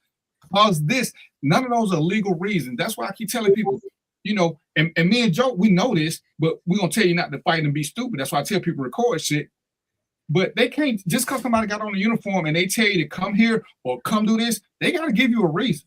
And it's not obstruction. It's not nothing else if the reason ain't valid. Because I said so is not a legal reason. Because you look like somebody is not a legal reason. When I stopped the guy, when the store got robbed, I went up to him, I said, "Hey, sir, I'm so-and-so. There's a store that just got robbed and you look like the perpetrator. So what we're going to do, I'm going to handcuff you and I'm going to take you back to the store. If this guy said ain't you, I'm going to bring you right back here and drop you off. Hell, I'll even take you home. But you're not free to leave right now because you're in investigative detention. And this is what's going to happen." So all this is recorded. So he know what we're doing, because the robbery happened and he was like 3 minutes from where the store was. So this is all real time stuff. This ain't an hour and a half later. This is 3 minutes later. But you got to tell people, we have a duty to tell people what we're doing and why. That you have a right to know. We can't just say, "Oh, I'll let you know later." Because as long as you fighting legally, you're okay. Because I'm trying to do something they ain't told you why. It's not your job as a citizen to guess why I'm doing something. The first things I'm supposed to tell you is why I'm doing what I'm doing and what's going on. And identify yourself. Yeah, well, like I say, you know, we real police have cars and uniforms and all this other BS. We don't just jump out unmarked vehicles. That's why I couldn't stand training day. But that's a whole nother subject. But and that's why I say, you know, it's a lot of things people keep saying. It's like, just do what the cops tell you. And it's cute. But most cops will never tell you to just do what cops tell you. It's got to be legal, and there has to be justification for it. That's why there's not, what kind of immunity is it that we're supposed to get, Joe? Oh, yeah. Qualified. That's why That's why we don't just get qualified immunity. Not only do we have to be acting under color law, we got to be acting in a legal way. Correct. If we're not, once you start doing a legal act, you lose all your qualified immunity, because that's why it's called qualified immunity. You have to qualify for it. So, when I tell you why and you refuse, now I can hit you with obstruction. Hey, this is what we're gonna do. This is why I'm stopping you. This is yada yada. It's a whole conversation. It's a whole conversation. Whatever Buddy was doing, our first response is officer presence, have a dialogue. If the coach was doing something wrong, officer should have said something to him. You watch the video, the coach ain't being aggressive. He ain't swinging at nobody. Even if he said a bad word, get your asses out of here, none of that is arrestable. Under the circumstances, none of that is arrestable. No. So what was going on? Right. So, let me just add one thing about the qualified immunity. Go ahead, sir. And people get this confused, because there's a big move to get rid of qualified immunity. There's three things. First of all, qualified immunity only came about in the late 80s. The other thing is this: in order to get qualified immunity, the judge has to grant it, and you have to ask for it. So it's not automatically given. Right, it ain't automatic. So when you hear people talk, oh man, take qualified immunity, you can't take it because it's not automatically given. So you, in theory, that officer or officers, municipal, I won't talk about anybody else, are not necessarily deemed as being right in their actions. So for people to think that qualified immunity it's something that everyone has is absolutely wrong. So qualified immunity is for the people or for the police? It's for the police who are acting in a legal manner. Under the color of law. And I'm gonna give you an example because it almost happened today. So I'm in uniform, I'm at a place, and this kid walks in with a gun showing. Well, he still got it in his way, so technically it's hidden, but we're not even gonna get into that. And I'm watching him because, one, you shouldn't have a gun in the store, but I'm actually not working for the store. I'm actually working with somebody who's removing money. And when he's talking, he keeps touching his waistband. He looks at me, and I don't take it as a threat, but had I been one of them, every time you touch this gun, you becoming a threat. It's got an extended clip, so that's illegal. And I was like, dude, you just want to get shot because you keep looking at me and then you keep rubbing your hand by your stomach. But you don't, in less than 3 minutes, you done touch that gun 6 times, because that's the reason I just took mine out the holster. Because I don't really know what your intent is. I don't know if you came here to rob the store and I just happened to be here. I said, but this is how we get shot. And everybody say, oh, he wasn't doing that. But you got an exposed gun with extended clip and you keep touching and you keep looking at me. What do you think I should be thinking? There's no law that says I got to wait to get shot. Did you tell him that? Or that's what you're thinking? No, because when I pull my gun, I can say he kept touching it. And I'm like, Richard Pryor, I ain't going to be the last brother to get shot.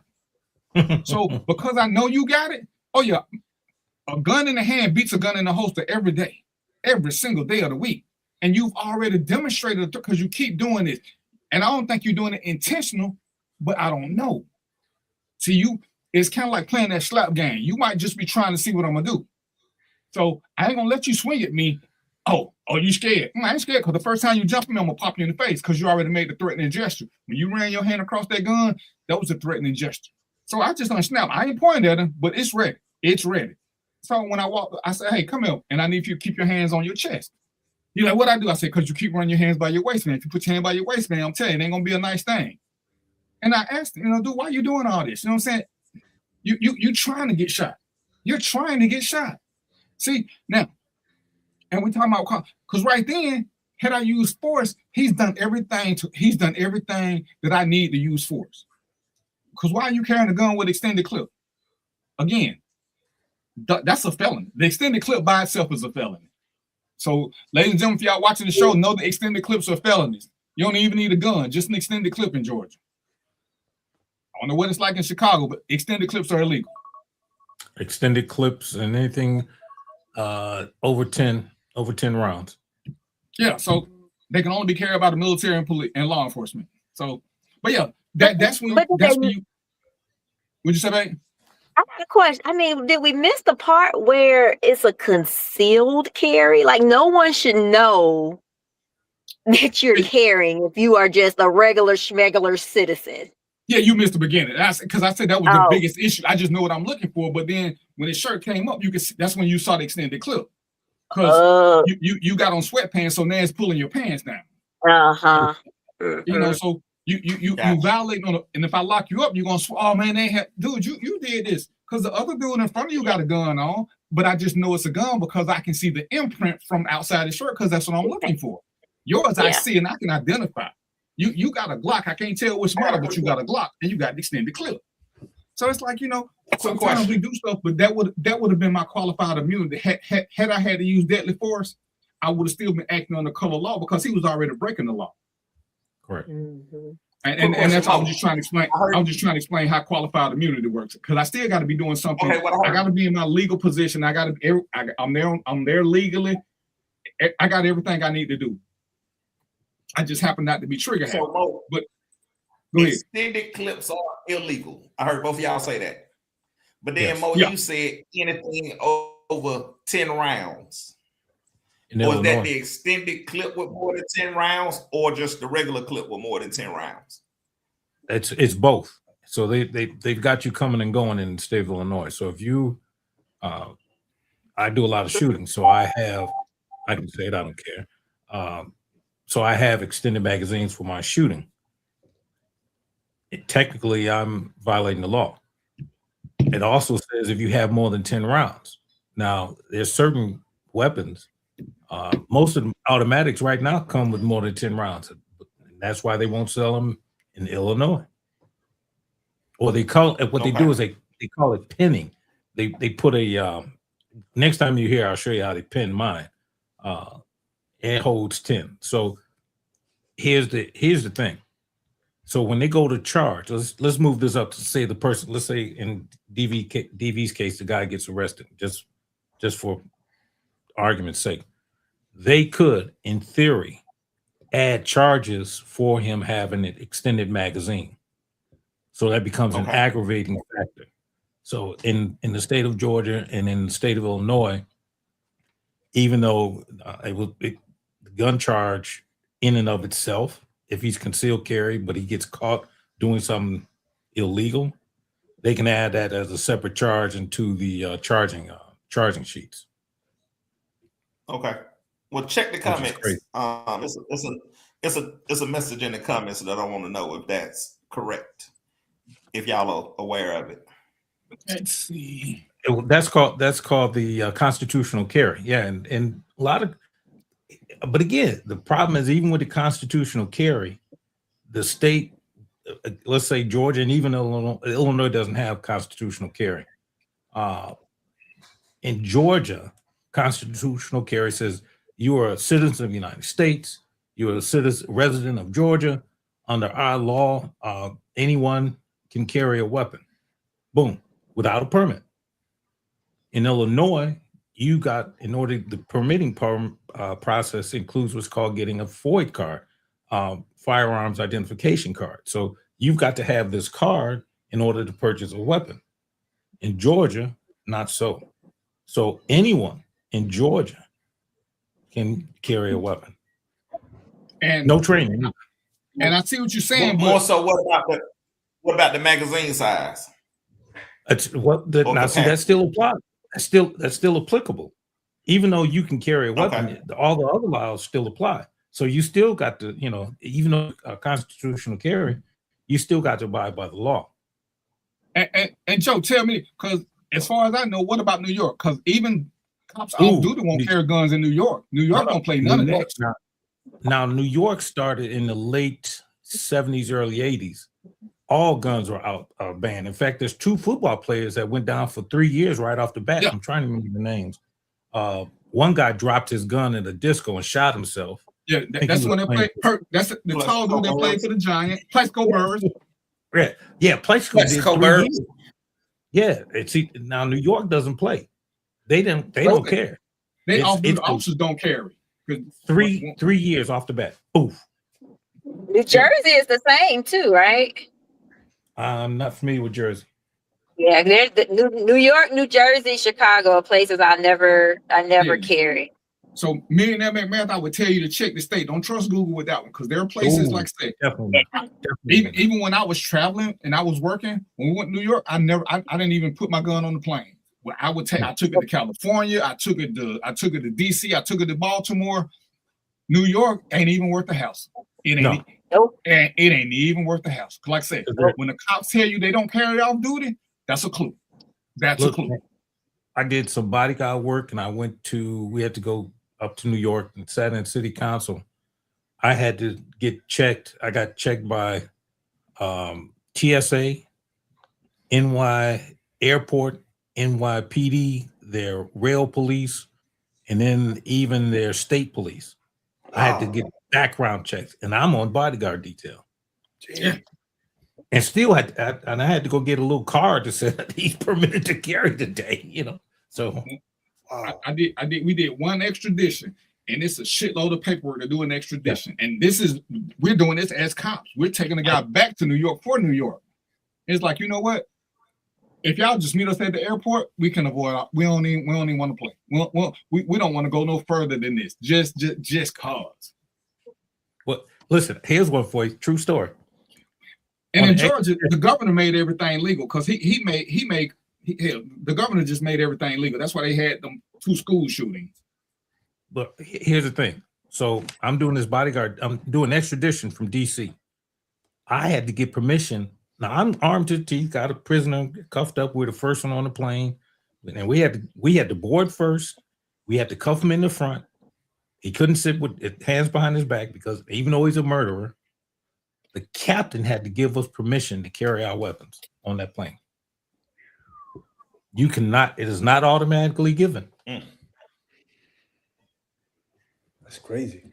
Yep. Okay. Because once you're on the plane, the captain of that plane is God. Yes, he is. He's like, it's his ship for all intents and purposes. It's his world. Yeah.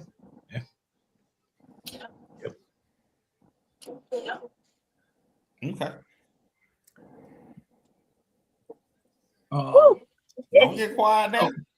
It's 7:57. We done have a lively show. So I'm glad y'all met. Sharonda. She you know when she can, she's gonna be our female Spice Girl and bring a little heat. Because you know we're not trying to be passive, so we don't get along. We don't go along to get along. We're gonna speak our piece, and we're gonna have intelligent debate, dialogue, and disagreements, and we're gonna enlighten each other. Everybody got something to bring to the table. Do a little research and go from there. Don't ever let somebody tell you something that they can't back up. That's our motto. We're gonna have uncomfortable conversations, but it ain't all about agreeing. I'm sorry for what happened last week because we did do a show last week, but everything went down. So it was just the 3 of us. So it was more of a rap session where they was misbehaving. But so what we gonna do? Sharonda, you still here? You got some parting words for us? You got some parting words for us? You know, I love people, okay? And I just went into a store. I do.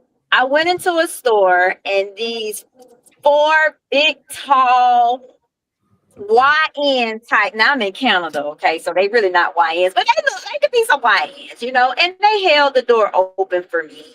And I thought that was the most kind thing that a man can do for a woman. Somebody that you don't know, something as simple as opening up or holding a door for a lady. And I think that's where we start that healing, you know, doing simple random acts of kindness with nothing, you know, wanting nothing in return. Just those simple things. And women can feel safe and men will feel like, you know, reciprocating and all of those things. So let's heal and be wonderful people to one another. What you got for me, Mark? Hold on 1 second for me. Let Mo go. What you got for me, Mo?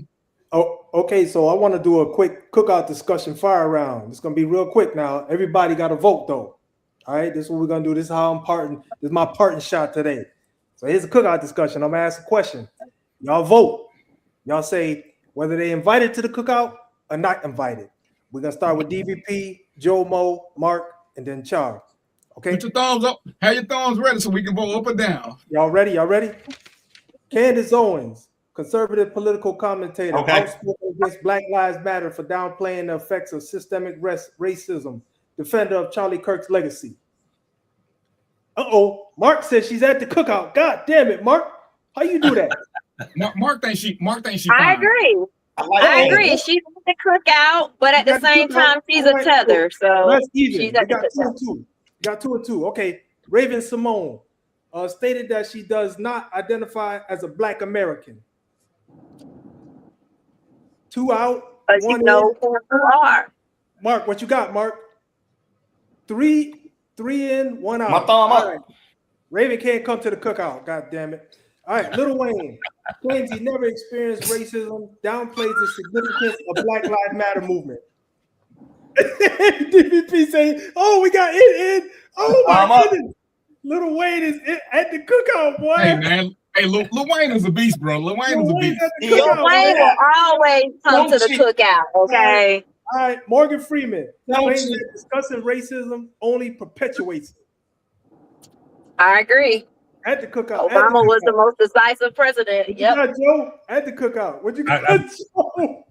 I'm done. I ain't coming. Shit. Hey, no, the real question was who making a potato salad. That'll determine everything because a lot of things coming. Yeah. Hey, knowing knowing you, listen, knowing you all. have a little fun. Look, man, have a little knowing fun. those cats, they all gonna have potato salad with raisins in it. So I ain't Yeah. coming. That's our district.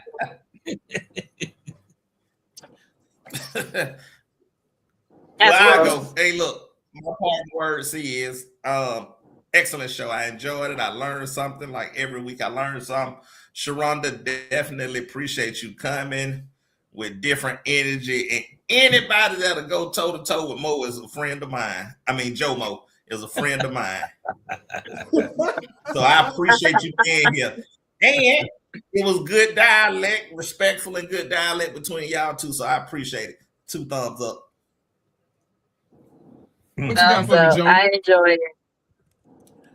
Listen, What you got great for me, show. Joe? Had a good time. I enjoyed Char. All right, ladies and gentlemen, I'm gonna say the same thing. If y'all got something y'all want to talk about, inbox one of us. If I don't know it, I'll find somebody. We'll have some guests on here. Hopefully, I got a pretty stable crew, so because some days I still might not be able to make it, but I got faith in my misfits. I ain't got banned for too long yet, so we're gonna keep Robert off because he made the show X-rated. But I just want to thank Sharonda for taking time out of her run to join us. But we're gonna try to keep. We need some female energy to keep us focused because sometimes it's a little too much testosterone up in him. So we need a little heat. Sharonda she ain't gonna just pacify us. I'm trying to get Shay to come along, but she like to be silent and just from the cheap seats. But if y'all got something y'all want us to talk about, let us know. We're gonna be here most Wednesdays from 6 to 8 Eastern Standard Time. And we're going to do uncomfortable conversations. We're going to have a little fun. Hopefully, y'all learn something. Hopefully, have fun in the dialogue. So until next week, y'all know what it is, right? Peace, popcorn, and chicken grease. And we out. We out. Peace. Peace. Mark, you're still a little short, dude.